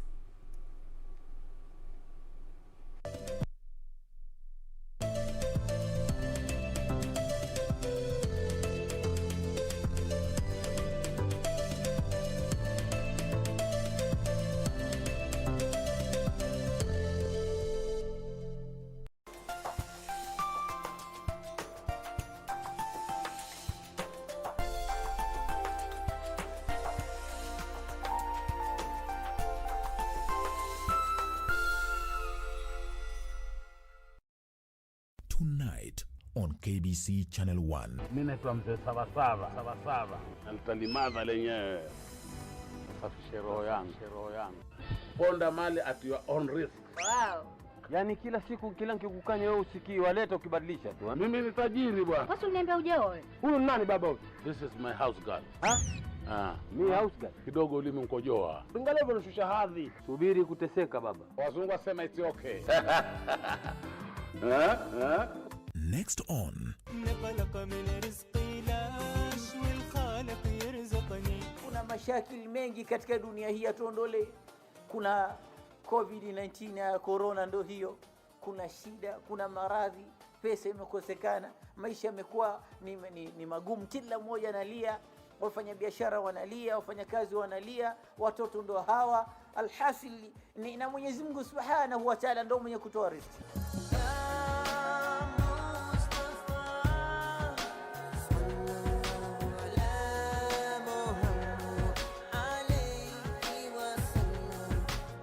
Next on Mtu wasema kwamba mke wangu aliniacha kwa sababu sikumpa mapenzi. Umejijibu mwenyewe. Mwanamke bwana, mambo mawili bwana. Kula na kuvaa. Huwezi kunizuia mimi kwenda hiyo semina kwa taarifa yako. Umenielewa? Upende, usipende, nitakwenda semina kwa sababu mimi siku zote najulikana ninachokianzisha huwa sikiache kama hakijafika mwisho wake. Masudi pole.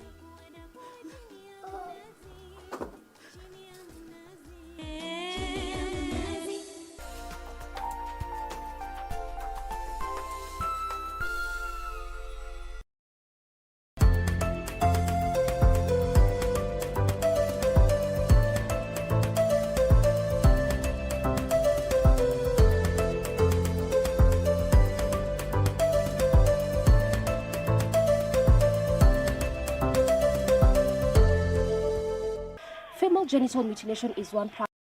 Female genital mutilation is one practice, just in various parts of this country, different counties, with prevalence being in places such as Kisii, Embu, Meru, Taita Taveta, and even Kuria. Tunataka kuheshimu mila zetu. Lakini ndio tuweze kuheshimu mila zetu, lazima pia tukae na tuseme zile mila ambazo zaumiza watoto wetu tuachane nazo, lakini zile mila ambazo ni za manufaa kwa watoto wetu tuendelee nazo. The government has also made various strides with the notion of wanting to stop this practice by 2022. When you instructed us with the Shebesh that the target of 2022 to have 0 cases of FGM is your plan, and we are trying to execute it, but Your Excellency, this cannot be done alone. First, let me thank the elders, because when they signed the declaration in the State House about 2 years ago, that was one of the new things that we, as an intervention, because fighting FGM requires several interventions. One of the intervention is where we brought in elders because they are the decision makers. In this documentary, we learn about. Nilisema nataka kukeketwa. Alishika hiyo maneno kutoka kwa nyanya yake, akaja naye kutuambia ati yeye nataka. Tulienda tukakeketa msichana mmoja, akamblindi. We sensitized them about the dangers of FGM. And now, I'm in Tharaka Nithi County to find out if the government interventions are bearing fruits.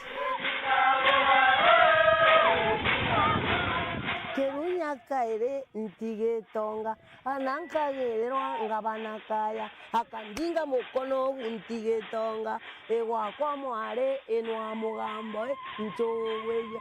I got an appointment with Fides Kithinji, a reformed ex-cutter who practiced FGM for decades. She underwent the cut. Wakati nilitahiriwa nikiwa mkubwa, sababu si hakuna kampuni. Unajua hii ni kampuni yako sasa. Sasa unaona wewe ukiacha huyu akitahiriwa na huyu atahiriwe na huyu mwingine, wewe huwezi waachwa peke yake. Sasa unakosa kampuni. Unajua kampuni. Sasa hiyo ndio inaniwezesha nitahiriwe, sababu hakuna mtu tunakaa na yeye. Nitakuwa peke yangu. According to Fides, it was more of a ceremony than an event. Sasa wakati huu ni wakati wa ule mtani. Ile mwenye kutahiri anavaa hivi. Hata ukimwona na njia unajua yeye ni mwenye kutahiri. Hata mwenye kutahiriwa akiniona anajua ndio ule mtani. Anaitwa mtani. Sasa zamani mwenye kutahiri alikuwa anaenda akiwa anaimbiwa. Anaimba. Sasa akienda pale ataingia pole na msisana naye hapa ndio mwenye kutahiriwa atatokea. Na hii mlango amalisio mambo yake na mimi nitakuwa pale nje. Sasa hii inaitwa Sheria Mtaani. Na hii ni nkio ya mtaani. Hii mti inaitwa lamara. Yaani ile pimbo ya mtaani. Ukienda kusukua mtaani, kama mtu anikujia hapa, kama unatumano kama vile vijana. Kijana kama ule anakuja ananiambia tunataka uende ukatairie kwetu. Sasa leta ile pesa unakuja naye ili niweze kutoka. Kiniashia 1,000. Sasa nitampea hii. Ona, ataenda naye akijua mtani akienda atapelekea yule mwenye kutahiriwa, mwambie ukiona hii ujua hakuna utabadilika, hata ukikataa tunakushika kwa nguvu. Poverty made Fides to become a cutter. Sasa nikaona wacha nione kama nikitahiri nitapata pesa. Sasa nikaanja hapo umuhimu nikafuatilia wale walikuwa na barua. Wajua huku kutahiri zamani ilikuwa ukienda kutahiri na unaenda unapea chibu pesa.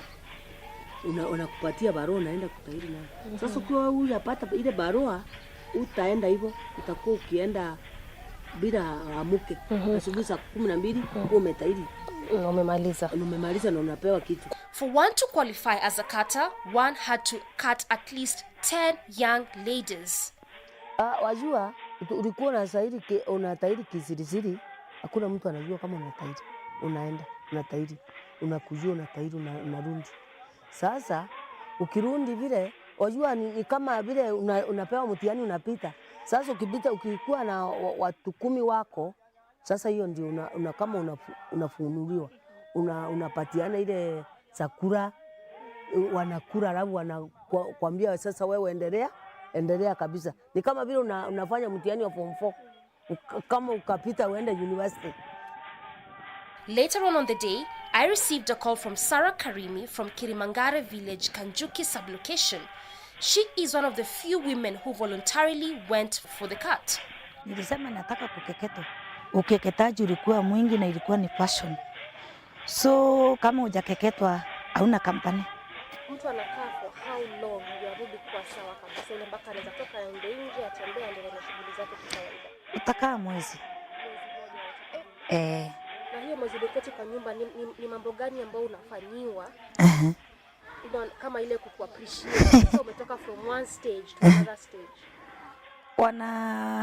Kiutamaduni kuna mambo mingi walikuwa wanafanya. Utaletwa watu hata kwa kuchape. Uko na kidonda na utachapwa. Utaambua kama ni mambo ya kuheshimu mama mwenye amekuwa supporter wako. Utaambua mambo ya kama unapita njiani ukutane na wazazi wako, unapaa wewe unaingia kwa kichaka, wanapita. Upusi mwingi. Peer pressure also pushed her to go for the cut. Wakati niko darasani nilikuwa na stress. Sababu naona wenzangu wameenda kuolewa. Kama rafiki yangu nakumbuka kuna mmoja aliolewa tu vile tu sasa tulirudi mashuleni. Yeye akakuwa tayari alikuwa na boyfriend, lakini sasa vile amepita hiyo section sasa amekuwa sawa. So akakuwa ameolewa, kuna mtoto. Bado mimi hata sijamaliza class 8. Bado naendelea na masomo. So nilikuwa naona ni stress kubwa. Simon Jaging Kathu is a community leader in Kirimangare village. Wanajaribu kuendelea ama kuendesha ile utamaduni wao. Hiyo kazi mimi sitaifanya. Maana niliona haina kitu ama haina faida yoyote kwangu.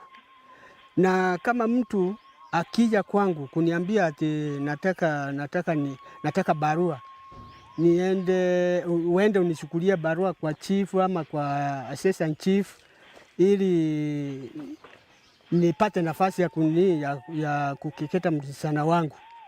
Hiyo kitu mimi nakataa.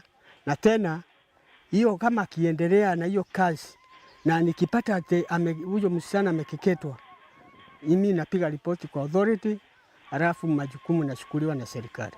Kusema kweli mimi sioni kama kuna kitu ambayo kiko muhimu sana kwa kukeketa msichana, mbali ni hasara tupu. A few meters away, I met Grace Josephat, a reformed ex-cutter who practiced FGM for over 10 years. Kuanzia 1979 tukaenda mpaka hata mimi akanifundisha kukeketa. Akitengenezewa pombe akikunywa akalewa, ananiambia sasa nilikufundisha, saa hii ni wewe utafanya hii kazi. Tulienda tukakeketa msichana mmoja akamblindi kwa damu kwa wingi. Nikaangalia nikaona na hii ni maneno ya kufungwa. Nikafikiria, nikaanza kutetemeka. Nikaona hii maneno hii serikali ikijua tutapungwa. Mimi nikaolewa na pasta. Nikiolewa na pasta akaniambia sasa hii maneno sitakubaliana na hii maneno. Hata nikiwa mimi na keketa nilikuwa naona ni maneno sio mzuri Government interventions to stop FGM has attracted support from non-governmental organizations. We met Faith, Regional Director, Plan International, based in Tharaka Nithi County.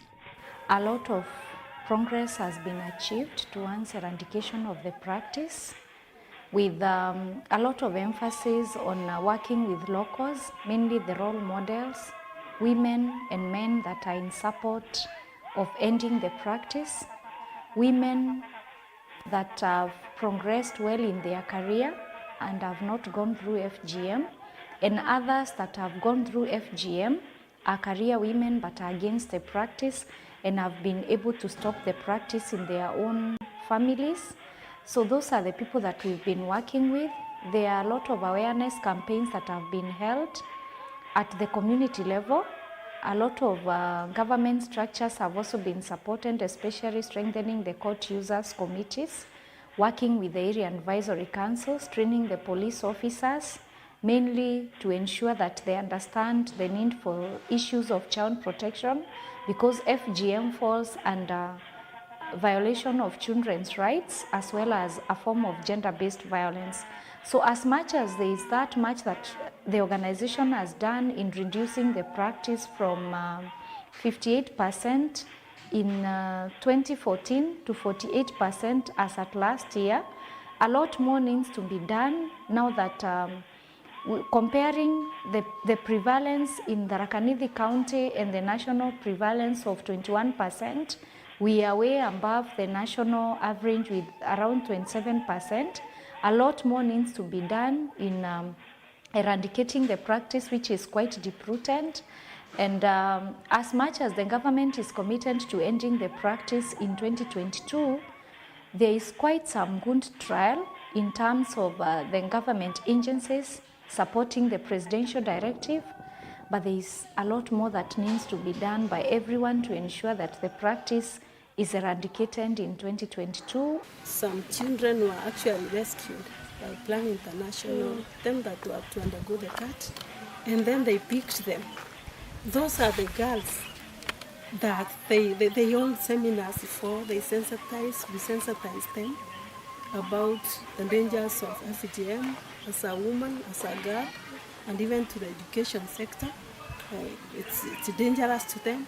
We've held so many seminars and we've taught well about it, and for sure a large percentage is now in schools as a result of those seminars. If you compare FGM prevalence, especially across the county, areas where the literacy levels are very high, people have gone to school, people are in church, people are not poor, the FGM levels are very low.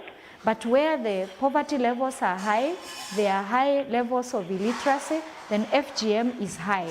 So if we fight poverty, then it will definitely address issues of FGM, because parents will have, they will be financially stable, they can be able to take their children through schools. There is that level of exposure that comes up with the improved level standards of living.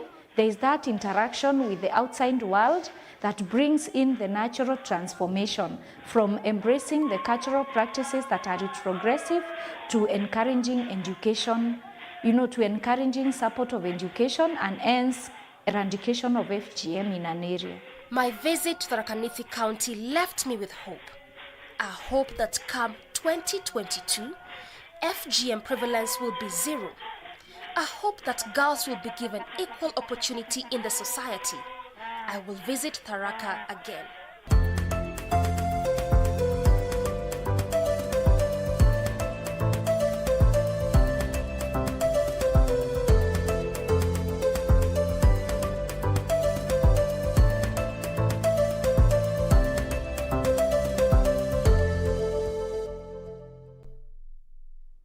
A fantastic piece right there, just trying to shed light on FGM here in our country. In as much as we have made such great strides to try and eradicate FGM in our country, we still have quite a long journey ahead of us where we get to a time where no one is forcefully has to undergo FGM, and especially for our young girls, where choice is what matters. Now, from that, we want to get into our final discussion for the day, and this is on our lifestyle segment, all about supporting the young youth out there looking to make good and earn a decent living, because we're living in a time where the economy has proven to be mambo ingine ngumu sana, but how are we just trying to be creative and make the most of what we have where we are?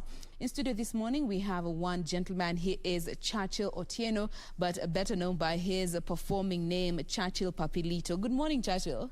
Hey, I'm fine. I'm just fine. Karibu sana. Good morning, Kenya. Asante sana kwa ijukumu ya mnyumenipatia nikuja hapa. Karibu sana.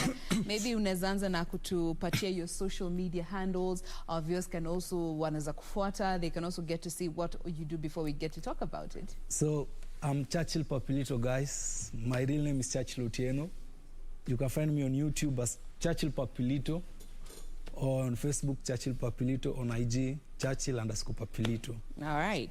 Now, for those of you who have been able to see his previous work, Churchill is a contortionist. Boys, you kunja mwili yake, mnabaki tu hapo mmejiangalia, unajiuliza maya ni ichinedo, you know? One of those sites that you just see and cringe and you have so many questions. And today we are here to just understand safari imekuwa vipi. So let's just twende nyuma tuone hii mambo ya contortionist. Yeah. At what point ulikuwa interested nayo? Interest yako ilianzia wapi? So in mambo ya contortion mimi nilianza nikiwa nikiwa form 1.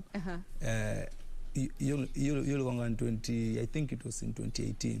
So nikiwa form 1 hapo ndio nilianza kuwa interested na mambo ya contortions, yani niko kwa class nafanyia tu majamaa like majamaa ko like really Churchill, you are doing great, you are okay. So nilikuwa nafanya tu hizi vitu za maajabu tu.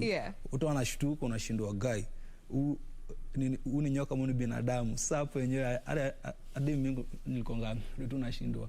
Sasa mimi yenyewe kwa hizi vitu zote talent yenyewe like am I an animal or am I a human? Juu hizo vitu tunafanya like watu wanashtuka sana.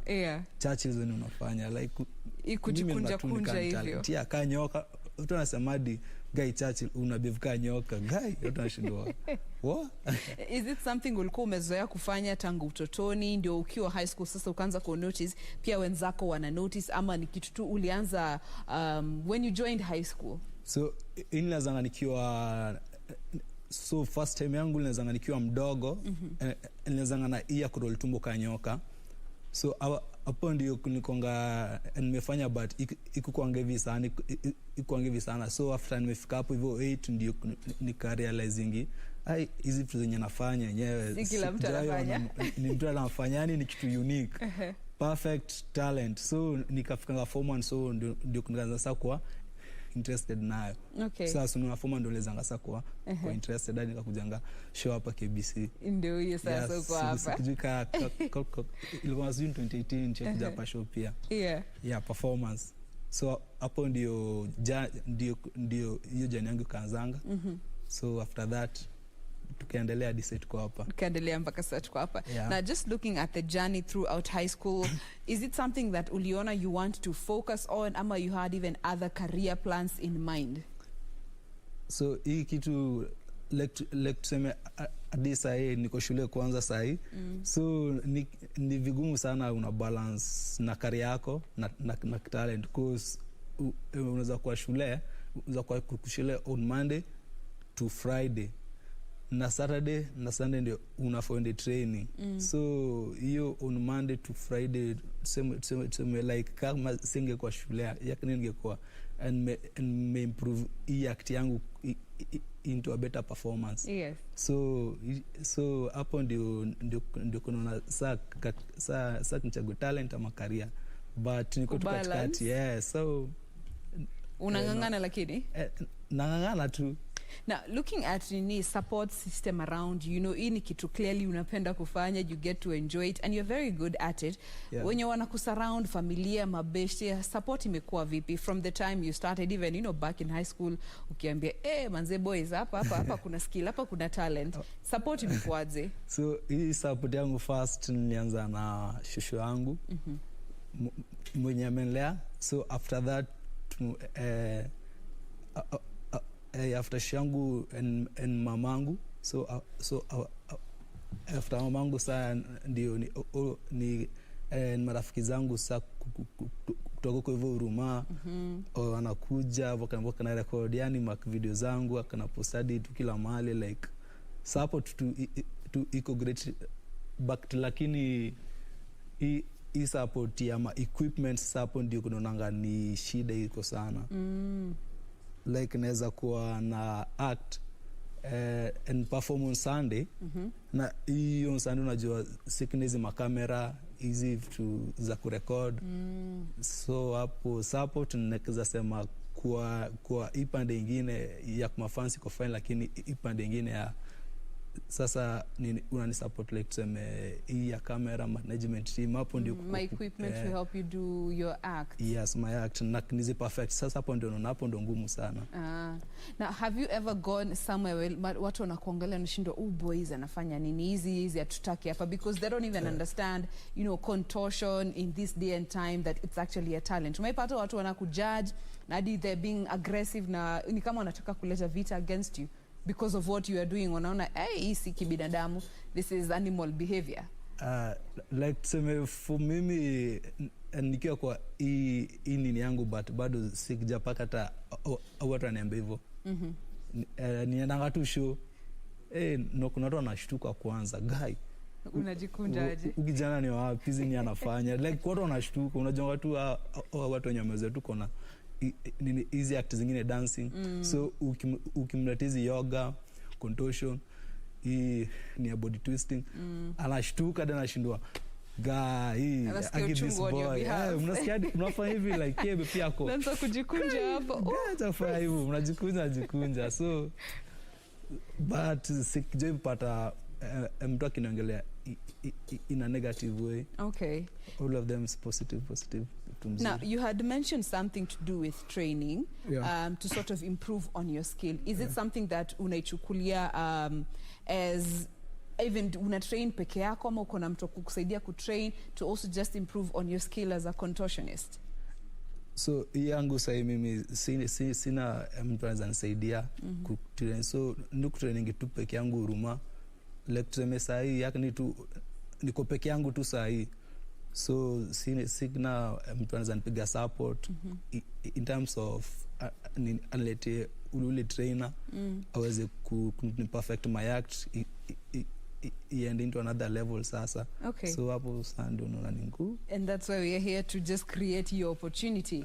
Umaijumiza ukifanya hii kazi yote? Sijajumiza hadi siku moja.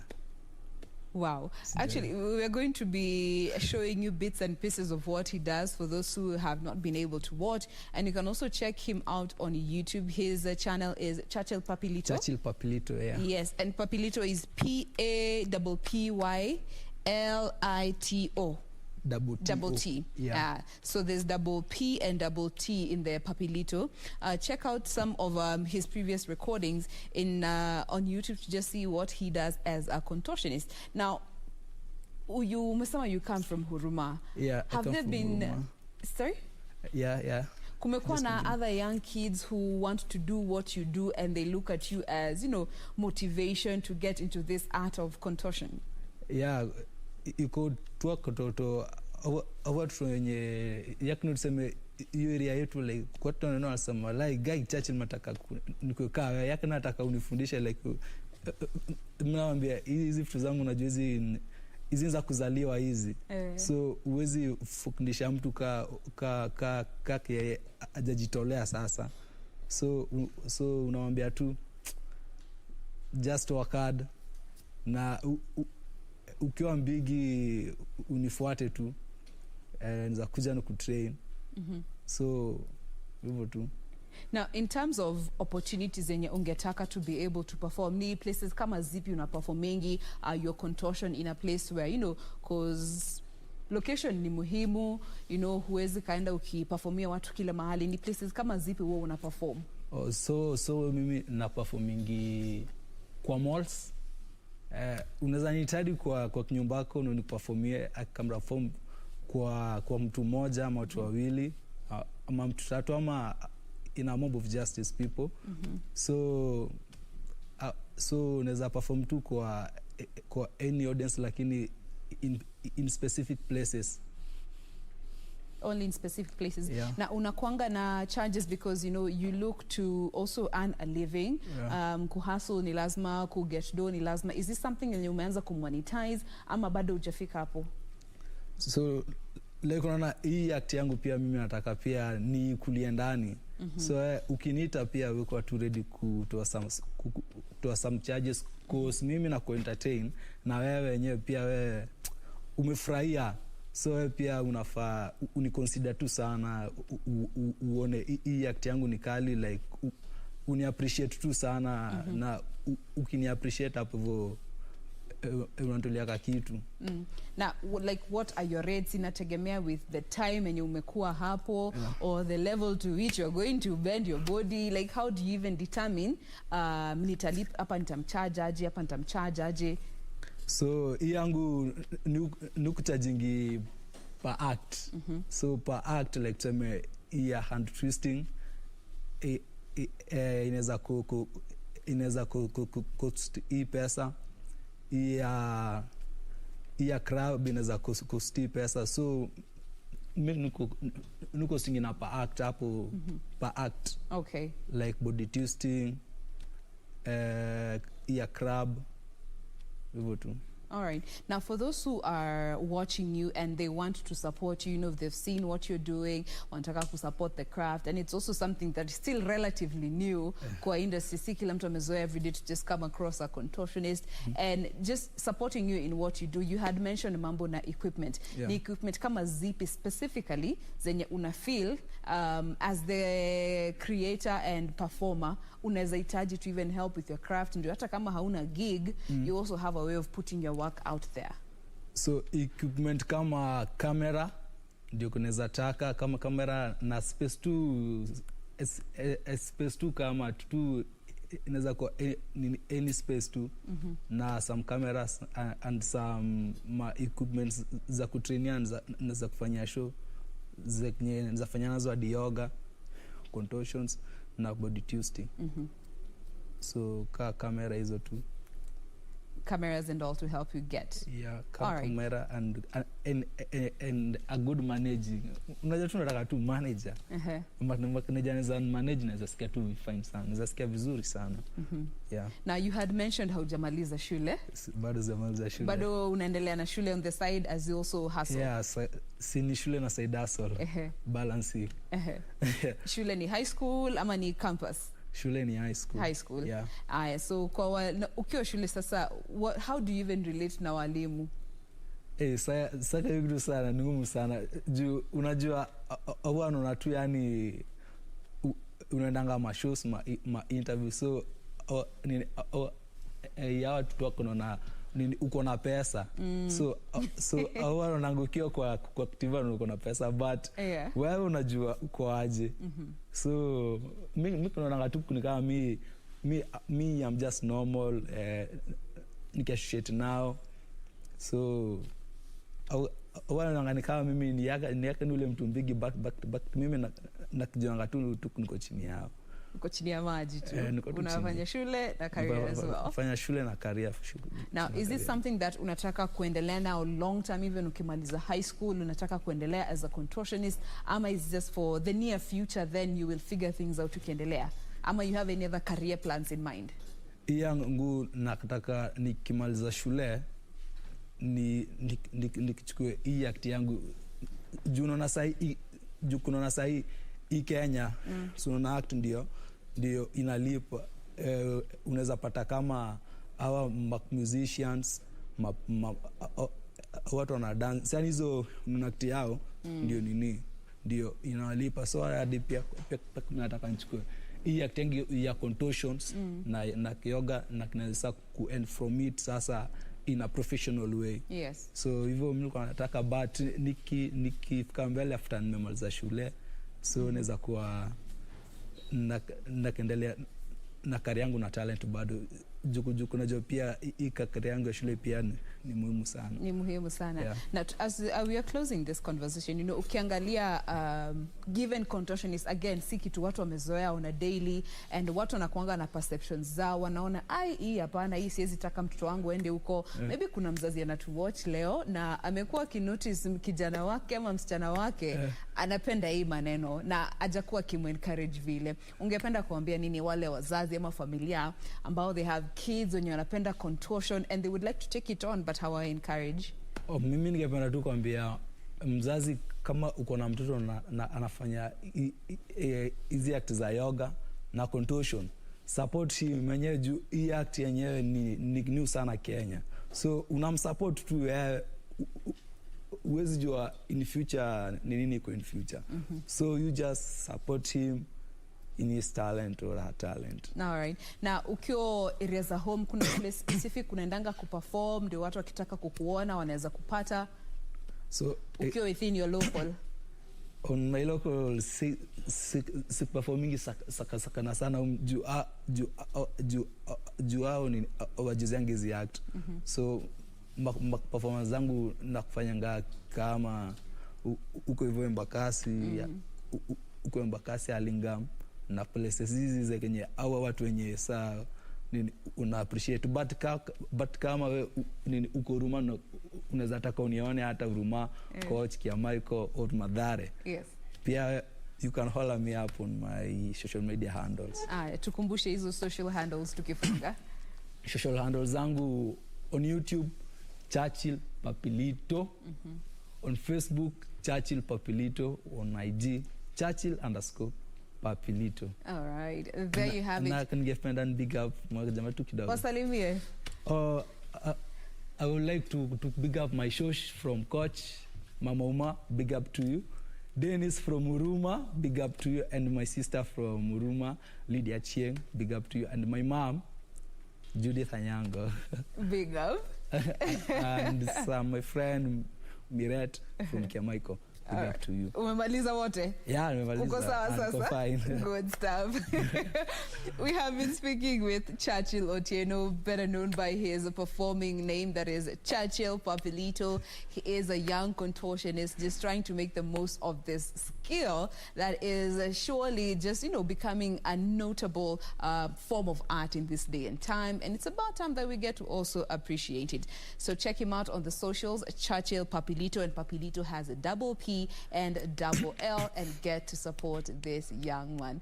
Keep doing what you're doing. Tutakuwa hapa tukusupport. Na tunaweza pia na namba ya simu. Watapata katika mitandao. Mitandao safi. Sasa. All right. Thank you so much. Usitoke kwanza. We are not done. Just stay with us. We'll be right back.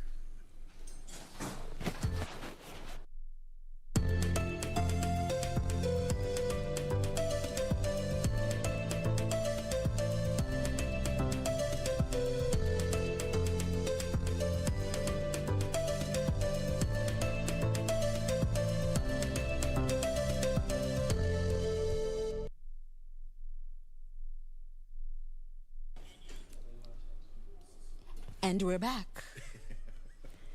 Let me show you the most I can do. Msinione mkani judge hapa. Vicky, how far can you contort your body? Jen, you did an interview here. The first interview, were you affected by any way? Like, ile yoga? No. There is an interview you just did. Yeah, Rastafarianism. Wait, cheza chini. Vicky, una burn. You finna burn, man. Yeah, made a girl go cool. No. Wow. Back to factory setting. Back to factory setting, yes. All right. So here we are. We've been following up so much that has been happening across the country. And of course, around 30-45 minutes ago, IEBC Chairman of Chebukati addressed members of the public who are still waiting for the results at the Juja tallying center, that is Mango High School, for the Juja constituency. And of course, he gave a lot of concerns. He's also quoted as saying that the police were largely to blame for the chaos that rocked that particular constituency yesterday during the elections. And he's also affirmed his position that those who were arrested will be charged according to the law. And as it stands right now, we just need to cross over to Gladys Mungai, if she's ready, to give us a feel. Oh, thereabout. There we have it. So, Jen, a lot has been happening. And just from your perspective, why do you think Juja by-election is that hotly contested? We had ODM in Kisii, Bonchari. It's a done deal. Yeah. And here in Juja, it had to force IEBC chair himself to go there. Yes. Okay. What do you think is the whole thing? You know, I think this goes back to, number one, two things. The fact that we're nearing the elections, we need to accept that. It's something that, it's a trend that we have witnessed from past elections. The years have been a true testament. Anytime we approach the general elections, there's always some form of chaos that erupts, and by-elections are just a catalyst when it comes to that. And number two, looking at what happened yesterday, we did see Chebukati come out to say that it is not the responsibility of the police to ensure the security of the tallying process or the integrity of the tallying process, and by virtue of them being involved, catalyze the entire situation. And we heard from Gladys earlier on that the police that are there, it's quite, the number is quite high to just make sure that they are maintaining peace the much that they can. But according to Chebukati, he did say that, you know, their presence there, in one way or the other, they were overlapping in terms of the responsibilities that the IEBC has and the police has. And at the end of the day, from what we have seen today, you know, working together is what was really essential at this particular point. And I think that's also one of the reasons as to why tallying has resumed, as we had seen less than an hour ago, Exactly, yes. So IEBC chair, Ofule Chebukati, had to step in, at least to bring some sanity in that particular process. And he had to make it very clear that the biometric data will be in tandem with the voters, and therefore there is no any form of vote rigging that will be experienced. And of course, cases that we may not to be in a position to ascertain, there's some video footage and video clips going around on social media of, you know, some ballot papers were found stashed in some particular boxes, some were found in some, you know, unusual places. And this boils down to what usually happens. It has to be a matter of sanity in an election, because people are going for an election in the next few months to come. And therefore, when it's just about to get to this particular point, then it's creating a very bad precedent even for the next general election, because it's going to be a tough one come 2022. And it's a battle of who is going to win it. And each and every politician will just want to make and put, you know, to have his or her A game in place. So it's not about that. But in Kisii, Oimeke has clinched the seat, and we wish him all the best and congratulate him and even the contestants. But most importantly, Bitutu, the lady who contested, she threw herself into the battle, and she did her best. And, you know, she just has to go there. I mean, you must just fight it out with the men. They say that, you know, politics meant for men. Who said that? Politics knows no gender. Exactly. That is what we say here. And at least the by-elections in Bochari was rather peaceful. Not much chaos was reported on that end. The results were officially put out this morning with confirmation with the actual figures. Again, what Victor had mentioned earlier, to just remind you what the figures stood at. Pavel Oimeke won with 8,049 votes, followed by Jubilee's Zebedeo Opare, who garnered 7,279 votes, and of course Teresa Bitutu of UDA, who came in third with 69 6,064 votes. And just looking at the information that has been put out there, the voter turnout stood at about 50%, with about 52,955 constituents casting their votes yesterday.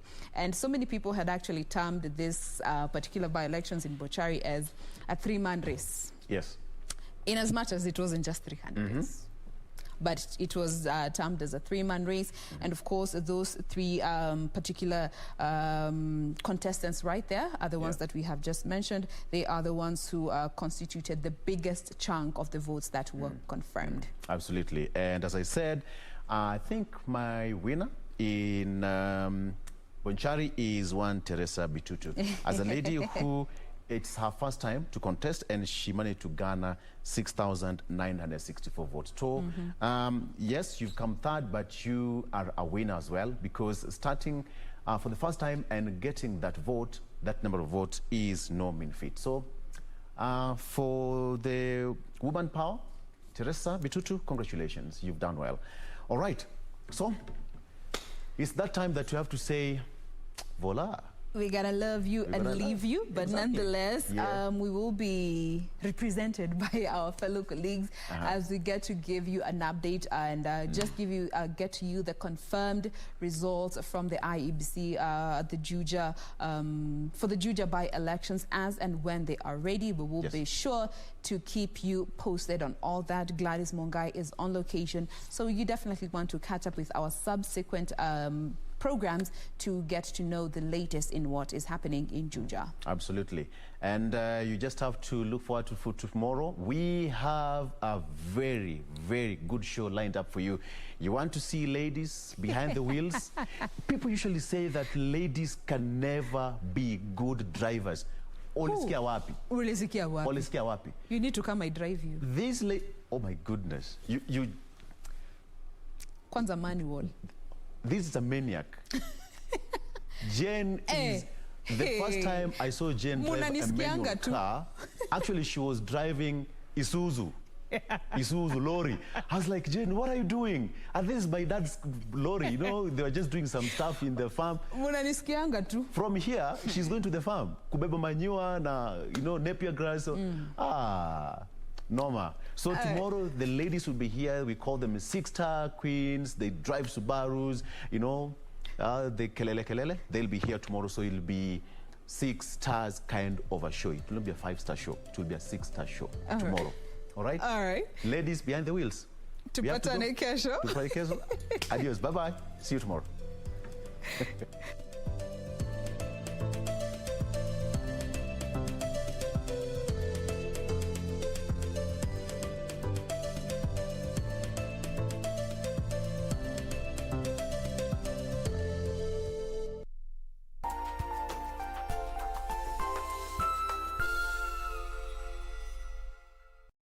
Tonight on KBC Channel 1. I really don't know what to say. You know, I just couldn't come up with a reason. Amaya, I can provide you a reason. Yes, and I'm sure that Maximiliano will finally leave you alone after that. Now I'm getting more convinced that it was you who's behind the flood in the warehouse and the harvest robbery at El Paraíso.